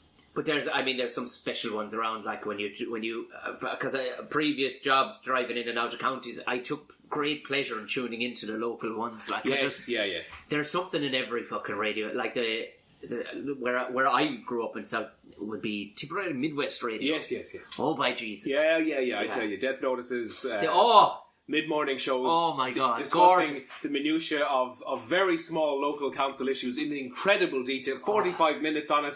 There's a Councillor missing Beyond, cat. that kind of stuff. Yeah. Oh, it was just glorious. Absolutely. Like. Oh no, there's something very comforting about it. But then again, it is absolutely needed. Like, you know what I mean? Of course, yeah. Because I was driving. Oh, I don't disparage them. No, they're absolutely. Because there's stuff you will never get, like from a professional point of view, for people like there's the cattle report, and you can be smug and go, huh. But people actually need that shit. Of course, like, you know what I mean? Absolutely. It's a very important service that is done on a local level that is absolutely needed, yeah. Because people were saying, like, I don't know who was that, you know, they were talking, TV is dying and all the rest of it, but, and it probably is to a degree relative to the likes of fucking Netflix, and we can all stream whatever we want at any time. Instantly. But radio will never die, like, regardless of the amount of podcasting that goes on, because radio is needed in the moment, like, isn't it? Like, I think radio, what I like so much about radio is that it is, this might sound very wanky now, but it is... Up the wanky. And by the way, I forgot to mention, any name dropping at all is absolutely okay too. Okay, well, I was saying this to my friend Ryan Tuberty, that radio is kind of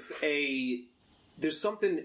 I'm trying to articulate myself in as clear a way as I can. You know, with Netflix, for example, or watching a YouTube video or watching a TV show. Yeah. You're in and you're out, if you understand me. Yeah. But that's it. With radio, and when you meet a person who likes your show, it really is touching in a way. Because, and I promise, I'm not trying to sound like a Saturday morning cartoon here or anything. This is going to be gorgeous. I want a hot cocoa to listen to this next You're their friend. Actually, no, I get... I'll come in closer to the mic here and get really quiet. Yeah. No, but you're their friend, if you get me. Yeah. As in, because when they finish work, you're there at the same time. Yeah. When they are, you are a routine, if you're. But you're kind of, there's a bit of a pressure then to be there, you know, to be there for them a bit, like, isn't there? Yeah, well, see, that's what I like about the thing I like about radio is that it's regular. Yes. You see, when he gets into the car at the same time every night, you understand that he's, I won't say turning to you to, you know, make his journey easier, but that is kind of what it is. Yeah, it's a much more regular thing. Yeah. Like, I can't remember what I watched on Netflix a week ago. Yes. But I remember when my favourite shows are on. Yeah. There's a comfort to them, and there's a familiarity to them, and there's a... Yeah, because I don't think we're ready to make that jump just yet. Sure, we're not. We still need... Do you know what I mean? There's the instant gratification of Netflix and podcasts and all the rest, but we still, as you said, you need that to fall back on. Like in your day-to-day life. Yeah. And when you're idle, and when, you know, you might be driving or doing something where you can't really... focus on, for example, television or on another form of entertainment. Yeah. The radio is a very comforting background thing. Yeah. Because I am an anorak, and people say, oh, are you into radio to get into TV or to get... No. I'm into radio to be in radio. Clearly. I'm in radio because I like radio. Did you study radio? No, I did law. Right. Well, this is handy for radio, too, because... Yes. You can step up to the line and then not cross it. Oh, Jesus Christ, yeah. They had to... I don't know what sort of savage they thought they were bringing into 2FM, but they basically gave me a list when I walked in. Did they make you sign the thing? No, they didn't. You can't talk about... Okay. They didn't, in fairness, but there was a few points where you could see Dave outside the window going... Yeah, I understand. In other words, put it into reverse there, Tom. Yes, Head Wesht, because you're going... that's not your job. As in, your job is to come in and be mental. Not in a funny way. No, your job is to come in and be you. And then let someone like me worry about the other aspect of it, you know. Well, that was what I found good about, like, and even people... Because you have a notion...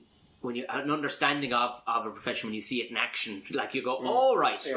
this is somebody who knows their shit, because they can steer me. They've already steered me down an avenue that I'm like, oh great, and you're feeding me the right stuff. See, that's it. You like, as in, it's kind of like when you see, it's much more. You see, radio can be quite sprawling, and you can do a nice long link where you don't, where the transitions aren't as seamless. Yeah. But then, for example, when you're watching a US chat show, and obviously the dude has been told to bring up, so I hear you were on holidays recently. Oh, Jesus, and then, oh man, I was on holiday. And then, it's that kind of... It's cut with a fucking chainsaw. So I heard you took an Uber recently, and then, it's, oh man, Uber. Anyone here drive Uber? Yeah. But I think that might be an Irish... There's a fair old skill. Like, we're good linguists. Like, we're good at chat. We're verbose, yeah. And we're like, very... Yeah, we are. You'd see watching the American...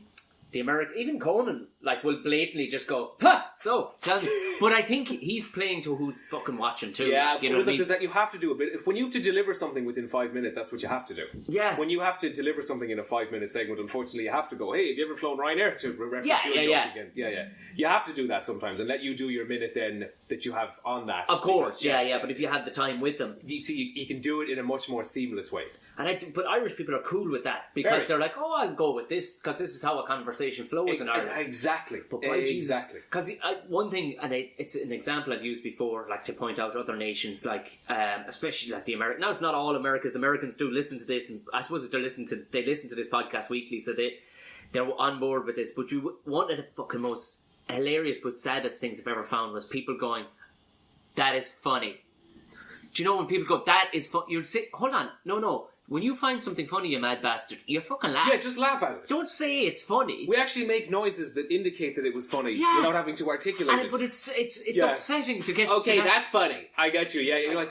for fuck's sake. Yeah, no, I know the exact thing you're talking about. Yeah, you'll say something. Point okay, altogether. That's funny. Yeah. Okay, now that's funny. Okay, all right. But then I have to reel myself in every so often too, because I've gotten a few emails from people who are clearly younger than me who've gone, Tom, you're a cranky old fuck too, because I was listening to a podcast of, was it last week's show? It was a roundup of the weekend's shows, I think, and you were kind of joking about influencers. Oh yeah. But what I find, now I know a few influencers, and this is something I'm coming to terms with, right? But at the same time, if you have to write influencer in your bio at the top of your social, then you're not a fucking... You have to tell people that I'm telling you things to be doing, Well, see, here's the thing as well, because, and I slag influencers, and I don't mean it in a vicious or mean-spirited way, because here's the reality, and I said this on the radio show. Yeah. I do a radio show with ads in it. Yeah, that's influencing. Yeah. That is the same thing. You've sold your soul to the devil anyway. I do a radio show and then play ads. Yeah. So I'm not saying that I'm above. Trust me, if this podcast was bigger, we would be doing ads at the top of this. Yeah. I'd be like, this is brought to you by Blue Apron. Blue Apron, the finest ingredients to your house. Yeah. Get meal planning. I'm trying to think, who would associate themselves with my podcast too? It was like, probably some obscure cheese company, I would imagine. I'd say a local chemist. Not even the national version. No. Just like the guy who owns the franchise in Tipperary. Yeah, Ryan's Pharmacy. Yeah, exactly. Yeah, listen, I mean, man, money's money. I'll take it. Yeah, money's money. Exactly. They're selling Dwyer's gravestones. If you're listening, I would take you two people to it. No problem. Whatever you want. So, look, I'm not slagging influencers. The whole media is influencers. Yeah. Everything is an influencer. You could argue the radio show is an influencer. But you don't state it. Do you know what I mean? No, someone else plays the ads. Or is it the ads are their own thing? Yeah. I get you. Yeah. I know, I understand. Well, there's no problem with that. Advertising is what makes the media world go round, and there's nothing wrong with it. I just think there's something a little crass when an influencer contacts a hotel and says, I want a free night. Fuck off. Will you fucking... Yeah, there's no... Jesus Christ. Yeah. But then there's no... you see, this is where... You go back to, you say we need regularity. We need a little bit of regulation on ourselves, a small bit, because as humans, we're only just one generation away from having strong institutes keeping us in line. Now, it's fine to break away from that, but by Jesus Christ, there's nobody separate the tick fuckers either.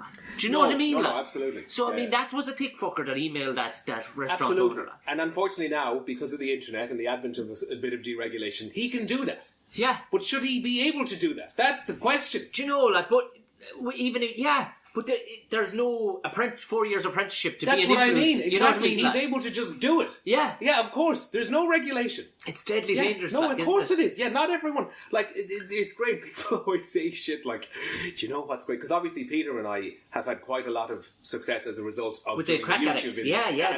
They're brilliant. Well, you see, they got us attention. I have a particular penchant for the Traveller videos. Look, I'm the king, and I will fight any junkie's bastard who says otherwise. Did you ever?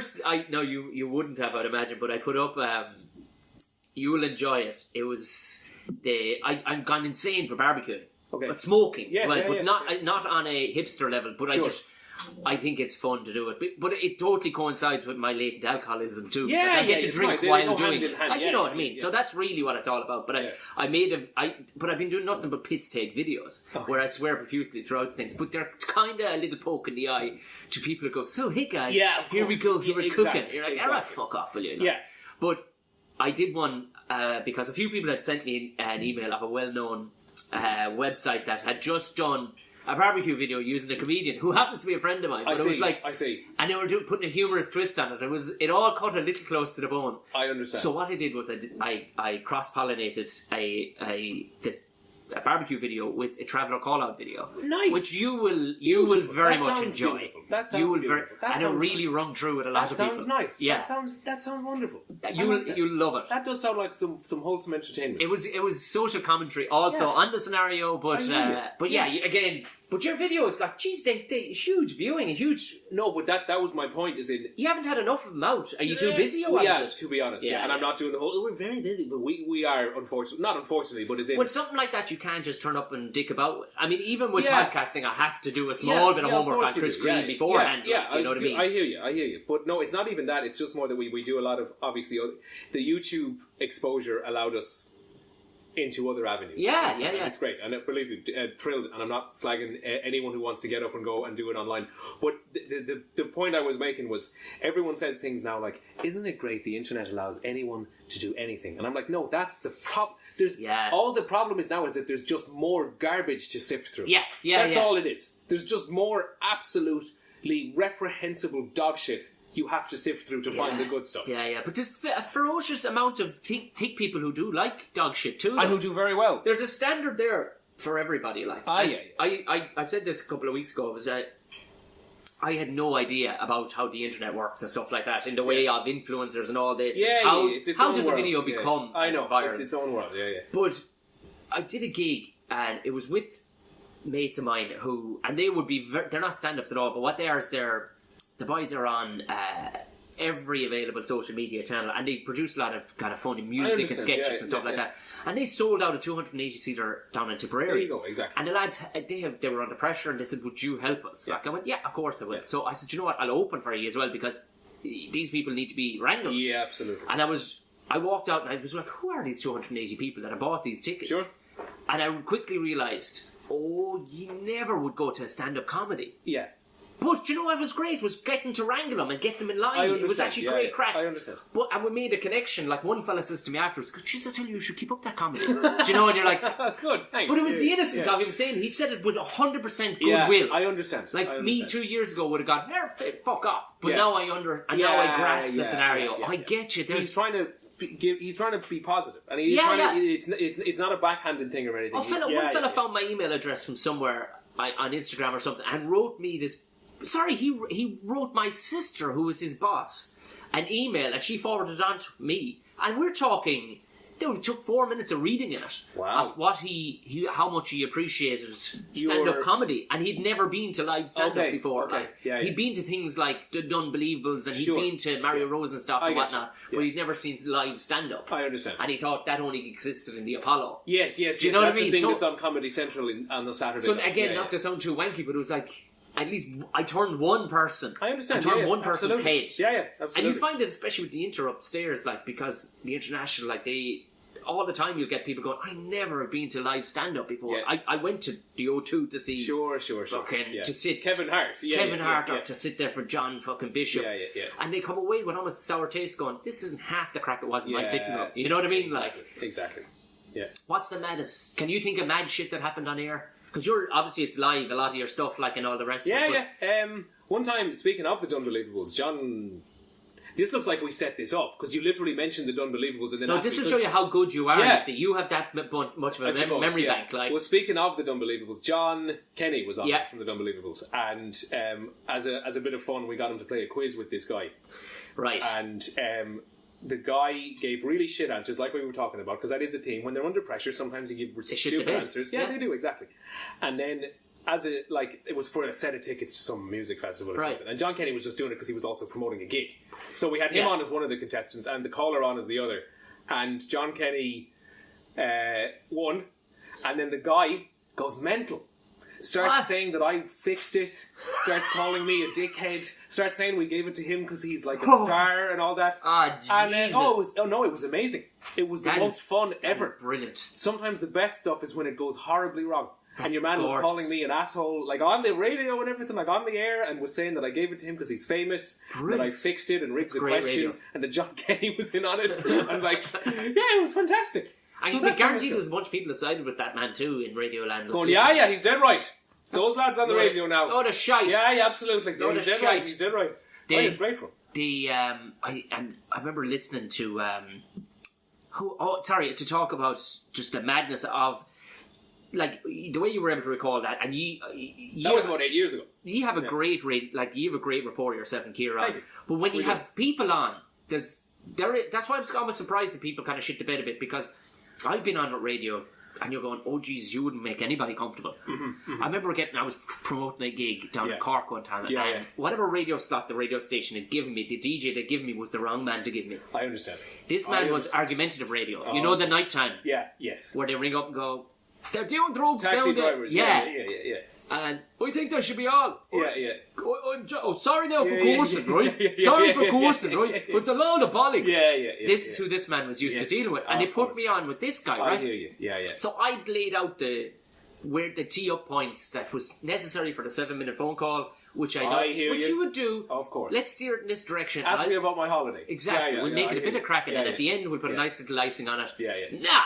Your man was straight into it. So why are you in comedy? Yeah. It was like, and not why are you in comedy, Tom? Yeah, I understand. It was, fuck me, sorry. What are you doing in comedy? Yeah. You shouldn't be here in comedy. I understand.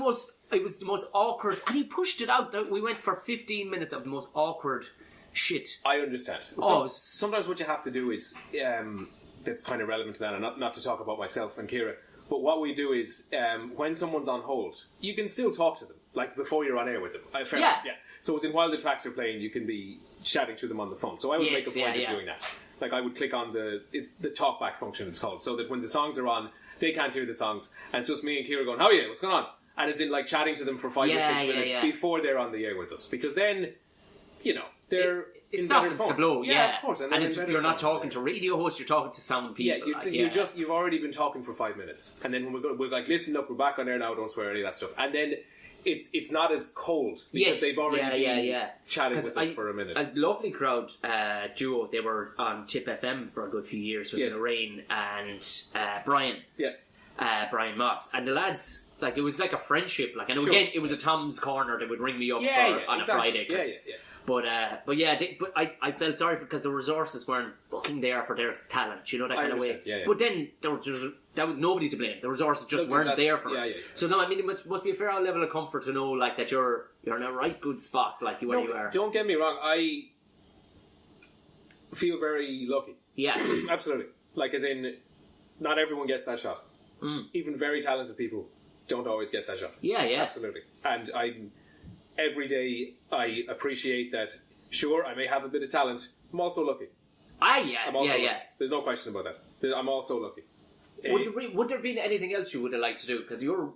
obviously you went to do law. I have a law degree, so I mean, I'm sure I could be an argumentative bollocks in a courtroom if I had to. Wouldn't you? Yeah. It'd be alright. I could see... Imagine like a judge, but do it almost like a fun style one. That's what I mean, get everyone on my side. Get the jury on my side.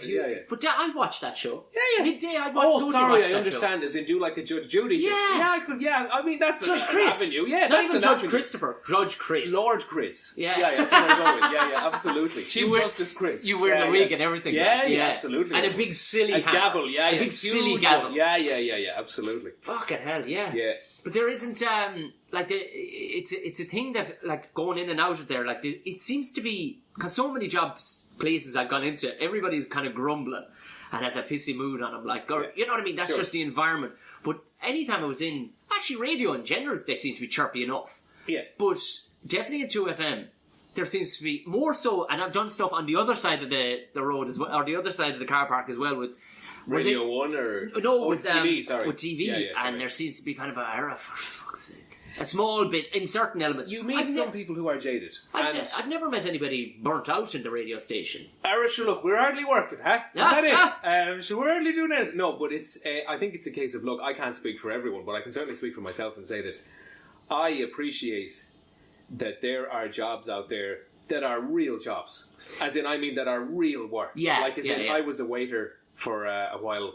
I was a delivery driver for a while. Those are physical, very intense jobs at times. And you need to, those are jobs you earn your money in. Yeah. Like, those are very, and I think if you have that perspective on life, like some of my mates, have very, very tough jobs. Like they're doing things that, sometimes they're doing 12-hour shifts 4 days in a row, 5 days in a row. And, when you realise that that's sometimes what you have to do, you're like, no, you can't ever be fucking complaining. No, you can't be do an extra radio shift. Who gives a fuck? Do the extra radio shift. I'm not breaking rocks. Shut the fuck up. Yeah. And fucking do it. So I have to say, I have no tolerance for people who complain in my line of work. Yeah. No tolerance. No. Fuck off. Yeah. I'm sorry now. You have a good number. Yeah. And don't dare. I'll show you what a job is. I know. I had a job. You've had jobs, I'm sure. Oh, yeah. Jesus. We know what jobs are. And often you'll find it's people who never did, if you get me. Yeah. Who might have gotten in because someone knew someone, and they've never. And I'm like, pal, you want a job? Like, this isn't a job. So tell the truth, you are the new Twitter handle of the secret. I am the yes, that's right. Oh Jesus, I tell you something. Did that put a cat amongst the pigeons? No, it did, and it what didn't. We're talking about here, in case there's a new a Twitter handle has a Twitter account has come out, and it's is a secret commissioner. What do they call themselves? I believe it's called something like RTE secret producer. Yeah, and I'm not trying to pretend I don't know. Without using names, they are grassing up a lot of scenarios and situations that have happened. They are, but I'll tell you one thing, and I promise, I'm not being a company man. I'm not trying to defend RTE. Sure, any organisation is going to have problems. And listen, maybe I'm tempting fate here now. Maybe I'm tempting fate here now. Maybe a whole load of shit's going to come out. However, what they're saying, and this is intended with the utmost of respect, isn't that secret. No. Like, none of it is that groundbreaking. Like, one thing that really got to a lot of people was the whole, Jesus, is there people in here making sets that are getting $100,000 a week kind of stuff. That's like one of these tropes you hear when you first move to. But all this stuff could be gone and found out anyway if you went looking. And also a lot of it is kind of it's the. Remember in school how there were always a few urban myths, like Marilyn Manson can suck his own dick. Yes, Keenan and Kel died in a car accident. Prince had his ribs pulled There out. you go. Exactly that kind of stuff. It's all of that stuff. But on the RTE level, like, those are all the same tropes that I heard when I moved there 4 years ago. Geez, there's a man who gets $100,000 to move the sets. Do you know there's a man who gets $150,000 to clean the toilet? It's very... And 9 times out of 10, there isn't their whole... Yeah, like, it's kind of that. And I'm not saying they don't work there, and I'm not disparaging them or RTE, but all I'm saying is you hear a lot of that stuff. Yeah. It's almost like an urban... thing in school, like, there's one of the teachers is a drug dealer kind of thing. Do you know what I mean? It's So I don't know. I mean, Chinese whispers is an awful thing too. See, this is it. Because there's nobody there to corroborate these things that they say. So I don't know, if I'm honest with you, and I'm not sure. I don't think it's exactly Edward Snowden level of kind of leaks or Julian Assange level or kind of... But that's it. Like, I mean, honestly, the 100 times... I'd say I must have been in there 100 times into RT, and I never saw anything to suggest I think, look, don't get me wrong. In any organisation, you're going to have ways that you could make the canteen is subsidised. Which means... you end up, or I don't know how the fuck it happens, because you end up with weird numbers for... It's like, that sandwich is €3.48. Yeah. Yeah. That coffee is 67.5 cent kind of thing. I've never actually properly asked anybody what that's about. Like, but it's a fine canteen. Yeah, no, it is. And again, I'm not speaking on behalf of RTE here, right? Giving any type of statement. Sure, there's going to be a way you could maybe make any organisation more efficient. Probably a way we could have made this podcast more efficient today. Probably, you know what I mean? There's probably people listening thinking that this could have done that or that. Sure, you'll have that. That's the business. Any organisation is in. Yes, and I said this to her, because we were talking, it actually came up, and she was like, "Yeah, but she says we all don't know the full facts." She says, and listen, she goes, "Here's the thing." She goes, "Even Toyota, which is the most efficient company in the world, are only at." Whatever rating, because like there's a Scoville rating for the heat of I peppers. Understand, yes. There's a rating on this, and we'll say 100 is fucking Amazing. And me, a utopian organisation. Just doesn't, you can't physically happen because you have to have humans breathing. Yes, yeah. But say, Toyota are at 60, right? Yeah, there you go. But even still, you can't. And even at that stage, there's a fella bringing a bolt in his pocket to the jack so he can drop it off at a man and pick another one up. Do you know what I mean? It's at a ludicrous. She goes, look, unless you got in there, and you can't. She goes, you can't. It's a political scenario too. You can't go in there like fucking Trump thinks he can turn up in America and just turn it into a business. Because in business, people are going to be fucking shot basically and lost, lose their jobs. You know what I mean? Yeah. But it was. So that was the thing. I've heard of like. When I was we did Damo and Ivor. Yes. Your man that was our driver had great stories, but he was the same as an old taxi driver. Like, the stories grew fucking arms and legs. Of course they did. You knew full well. Yeah. He told us a story about how they were dropping back gear that belonged to RT one time, and it was 10-1. And, it was 20-1. And they were about to take the gear off the back of the truck, and the lads who were to take it off, they were like Teamsters essentially, went, whoa. That's our job to take it off. Yeah, you see, you hear all these union stories. But I know the way the story even went, it was that was probably at 2 minutes to 1, and you were expecting the whole truck to be off. Something like before that. The guys It's always, I feel, an unfair representation. Yeah. And again, I'm not being a company man. You never listen to both sides of it. But it always is, I think, a somewhat, because in a way I think people do enjoy sometimes to slag OT, and fair enough, fine, slag it, go ahead, who cares? Like, but what are you going to do? You're going to privatise it? Yeah, exactly. You're going to have the Virgin Airlines that fucking... See, and that's to go back to what I said. Believe me, you don't want a news organisation that's trying to make money. Yeah. Because believe me, it's a very... Then it becomes Fox. It becomes entertainment. Yeah. You don't want news to be entertainment. It was enough to see that woman out in the fucking rain in Galway last year. That's what I'm talking about. That was enough. Teresa Mannion. And I didn't... We don't want that all the time. We don't want to have people doing that. Dramatics would send me over the edge. We don't want to have people doing that to sell ad space. Jesus to get a sponsor for the... we don't want to have to... Be like a ticker board going all the way around. Yeah, exactly. There will be. It'll be like half the screen will be an ad, and Did you ever see that movie? Idiocracy. Myself and Gordon Rochford. You know Gordon Rochford? I don't. He has Conspiracy Guys podcast. Oh, sorry, yes. But he has a new one now called White Press Play. Okay. You'd love it. You'd really be into it. Well, it's like Idiocracy. Half the screen will be ads, and there'll be a ticker tape rolling at the bottom, and everything will be spun. You don't want that. No. And listen, I know people go, license fee. I'm telling you, it's just better this way. It's going to turn to pure shite. I promise you, it's better this way. You don't want your news organisation as soon as things get privatised to go out. Yeah, I promise you. Leave it the other way. And I know you might think I've skin in the game here. Oh yeah, Leave it the other way. You're 100% right. I promise. But there's no good can come from it, because even I was talking with a chap, Andrew Ryan is his name, he's a comedian, he's from Cork, but he's built his career in the UK, and I met him last weekend, and he was just still flabbergasted at the price of a train ticket. He'd come down from Dublin to Cork, and he booked it in advance, being a smart comedian, booking well in advance, and it cost him €22. Train was empty, Wi-Fi. He says, I was expecting some fucking train with chickens or something. He says, I'd totally forgotten that and he says, there was nobody on the carriage with me. It was amazing. Yeah. He says, even with a 3-week booking with Virgin in the UK to travel the same distance, say London to Manchester, would be, he's easily £70. Yep. Absolutely. He says, people don't fucking know how good they have it here. £70. That's right, exactly. And that's booking, because I remember fucking up one time, and I was to get from Glasgow to Edinburgh. And the woman said to me, she goes, this is Glasgow to Edinburgh, and it was going to be £140 to go that morning. There you go. And I went, Jesus, Mary and Joseph, that's not worth the gig money to go. No. But she went, look, I can wrangle it for you if you go to Newcastle first, get off there, and go back through another way. It's going to take probably about 7 hours. But she goes, I can get it to you for like £80. Oh, great! It's like, lovely, fantastic! Lovely. Yeah, brilliant. I get to see some of the bleak fucking countryside out. Some of the more industrialised parts of England. The bits you don't see on American movies, where they're trying to show the one glamorous part of it, like the Shard. It's always what they show. It's hilarious talking with a mate of mine that he's living here now a few years, but he's from Florida originally, and he bounced when he came here first before before he was on a holiday visa, so he was allowed to do a small bit of work, but only a certain amount of hours before his visa cleared. So he was bouncing here first because he's a big lad, but he couldn't get over the trashiness, as he described it, of some of the English people that came here on stags and stuff, mouldy drunk, young ones falling down their hole and stuff. And he says, I swear to God, it's just the image that is painted to us that they're all wearing bowler hats. Of course. And flowery pinnies. Absolutely. And drinking Pimm's. And going down a boat in Oxford. Exactly. Yeah, rowing it. Yeah. He goes, that was the only image that was painted to us. But the poor old Yanks that come over, like, they have no grasp whatsoever of what even land they're in. Like, Here? Yeah. I don't think so, no. There was two of them crossed the path in front of me just as I was coming up to meet you here, and God bless us, they may as well have been.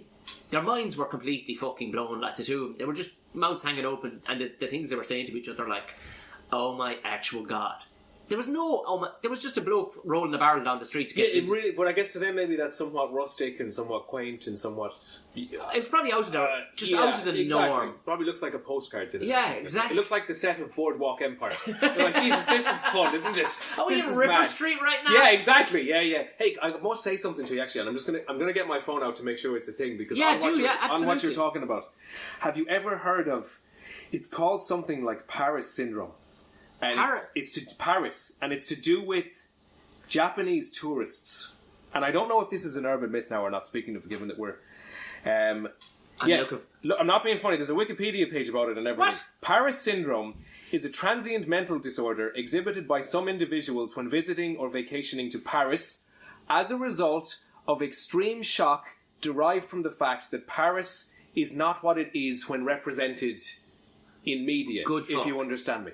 Good Jesus. That's an actual thing. The syndrome is characterized by a number of psychiatric symptoms such as acute delusion, hallucinations, feelings of persecution, aggression, hostility, depersonalization, anxiety, and psychosomatic manifestations such as dizziness, tachycardia, and sweating. And it's because basically Japanese people have a view of Paris, and Paris is shown to them a certain way.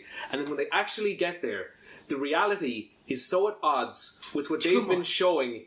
I'm not joking. This is a real thing. Look it up. Oh my God! And it makes them so bewildered and confused as to what they're looking at that they say, "Fuck this! I can't take it." The very same thing happened to me in Connemara. Yeah, I tell you, I'm sorry about that. I was expecting leprechauns to meet me at the door. No. None of it's like that, is it? No, none of it's like that. It's not at like all. that. We sell you a total lie. But Asian tourists or something else, like, aren't they? This is the plague of the comedy club right now. Is the people recording?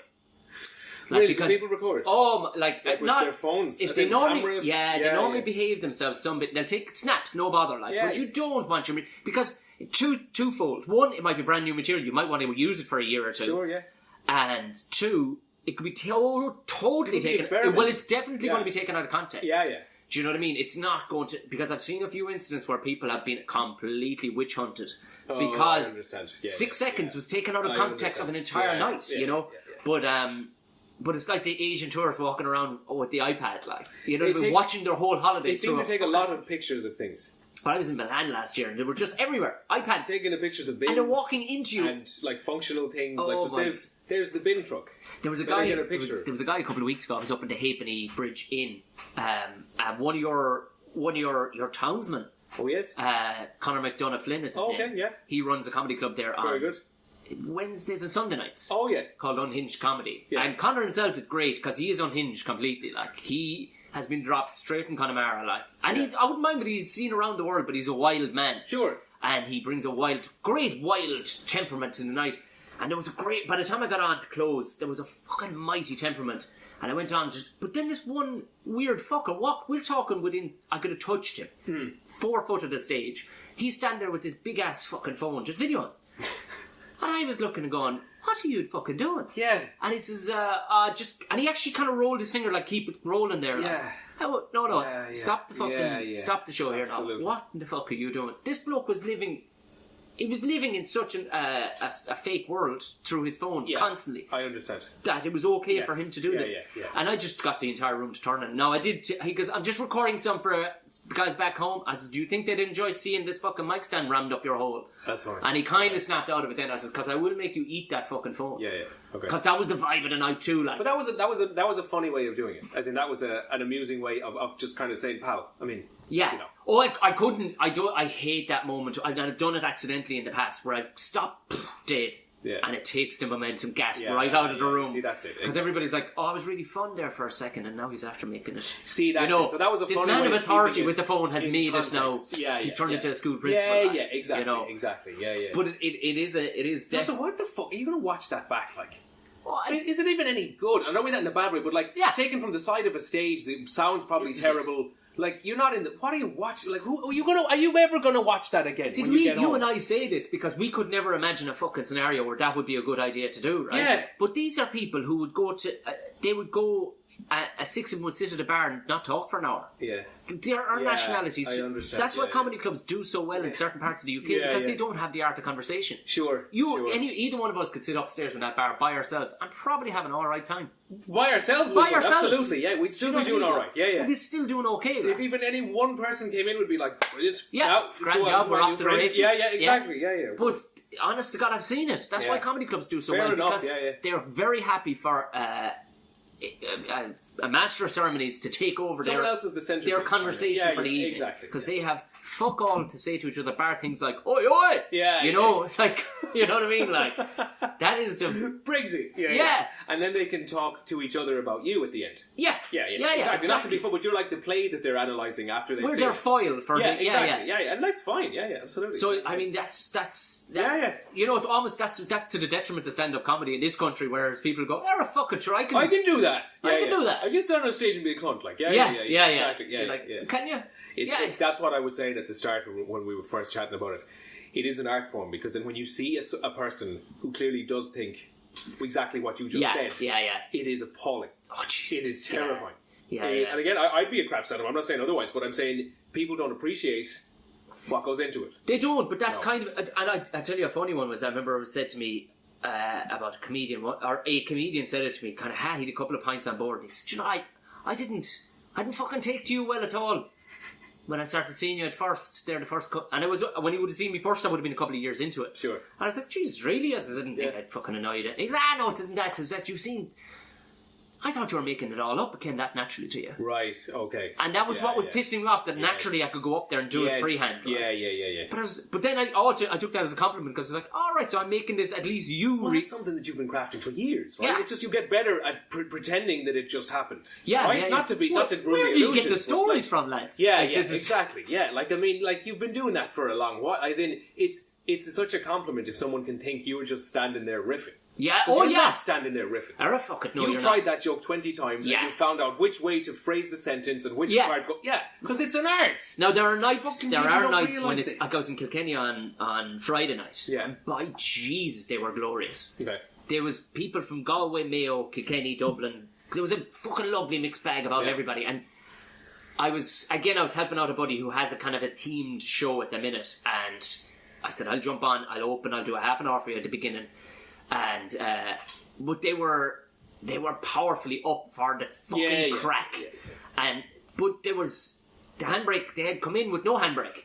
These people had left all the inhibitions. Sure. They understood what their role as an audience was as well. You know, that kind of way. Yeah. So the lovely said. So that was shit was coming out of places. I was raging. I was like, "Jesus, I should have recorded this." Because you were kind of in a place conducive to it. There was a period there about 7 minutes in where they called the flow state, where you're not even considering the next joke or material. Right. They were that going for it that hard. So it was one of the few times, but then you can't recreate that either. I understand. And sometimes you have to go, right? You ruin yourself trying to recreate it. You would, or you'd be plagued, so you have to go back to day 6 and go, all right, there you go, you're getting the stock stuff. Yeah. So how are you doing for time? Grand. No, I didn't want to keep you here all night. That's okay. We had a good time. We had a good time. Yeah, we did. We've done a nice little podcast and just nicely wrapped up at the end. It was. Conclusion. Anybody who doesn't, you can catch Chris. Your podcast is actually it's a lovely fast one.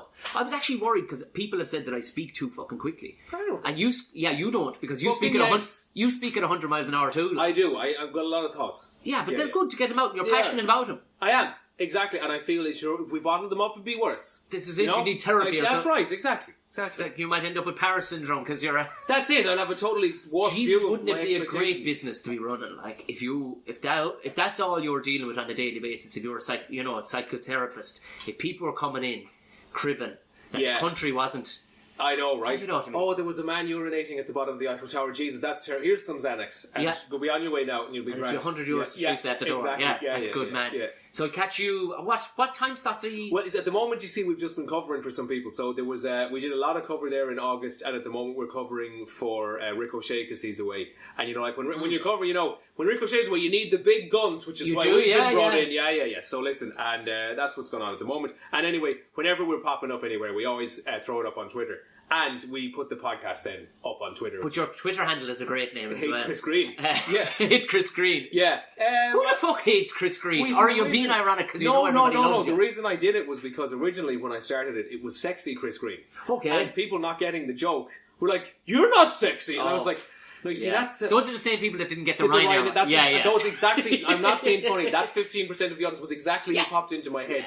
Not getting it, and I would get every now and then a "Man, you're not sexy. You look like fucking chubby Harry Potter." And I was like, "Yeah, no, I that's the joke. All right, I'll change it to hate Chris Greene. Then we're all on the same page. Then, okay, perfect. Okay, so there you go. Hate Chris Greene is the now manifestation of it. From what was once sexy Chris Greene. I fucking go back to sexy Chris Greene. By any chance, did you have Did you try for the handle on email hotmail@hotmail.com? That's a good one. What's gone? Is it? Oh, it's long gone. Oh, Jesus. I try it at least once a week. Did you contact the guy who owns it and offer to buy it? I offered him a ton of money to buy it. Turns out he wasn't of the same inclinations that I was after for the name. Probably runs an escort service. Yeah. So he desperately needed financial purposes. Listen, that's his brand. Totally left it with him. He was an influencer of his own sort. He was, absolutely. We're gonna have to do a whole podcast on weird syndromes. Yeah. Because somebody mentioned another one to me. It was like, this is intriguing shit. Sure. That is intriguing. We should sit down and do a full podcast. That's fine with me. But the Paris syndrome one is mind-blowing when you first hear it. And they make it sound so serious, like. Yeah, like, Jesus, you went on a shit holiday. Like, as in, don't worry. It never looks like the brochure. What I'm more interested in is following those people home to see how insular and how fucking sterile is your life to say that sends you off the rails. Yeah, to think that the representation of Paris from the Bourne Identity is what Paris looks like. Do you know what I mean? Like, literally. It is a little weird, isn't it? You're like, no, that was a film. No, but that's how it is. They see such a sterile, carefully packaged version of Paris, and then they get there and they can't handle it. Fucking hell. I'm telling you. What would happen if they landed down to fucking Lahinch or something? I know, right? And they've been used to seeing rolling green hills and like kind of... Some fella getting his jaw broken outside of... Exactly, that's what I'm saying. It's just like going on a holiday and realising that apartment that you booked in Spain is near a building site. We could even create a show, like an actual TV show out of this. If we could find a way of finding these people, I'd like to see them as they're devastated. Yeah, that point where they arrive, where the little break in a case of emergency glass inside their head cracks. Yes, and they realise this isn't like TV. Yeah. That'd be class. Did they fall down like those people? You know, those people in Berkeley, just screaming at the sky like Black Lives Matter. White people doing it, or like just when screaming. they're mourning. Have you ever seen the videos where they mourn Kim Jong-un? Yeah, that. Maybe they just fall down like that. Just kicking and screaming. Yeah, and like inconsolable. Well, it says the symptoms that I read out included tachycardia, which I'm pretty sure is when your heart starts to gives out. Yeah. So look, maybe they would fall down. Maybe it would manifest. I definitely don't. Fair play to you for knowing that, because tachycardia. This is the culture in me would have thought. Is that when the tachograph on your truck? On your truck goes over at a certain point, and you get so stressed out that if you get stopped by the guards, you can't. Jesus Christ! On that beautiful note, Chris Greene, thank you very much.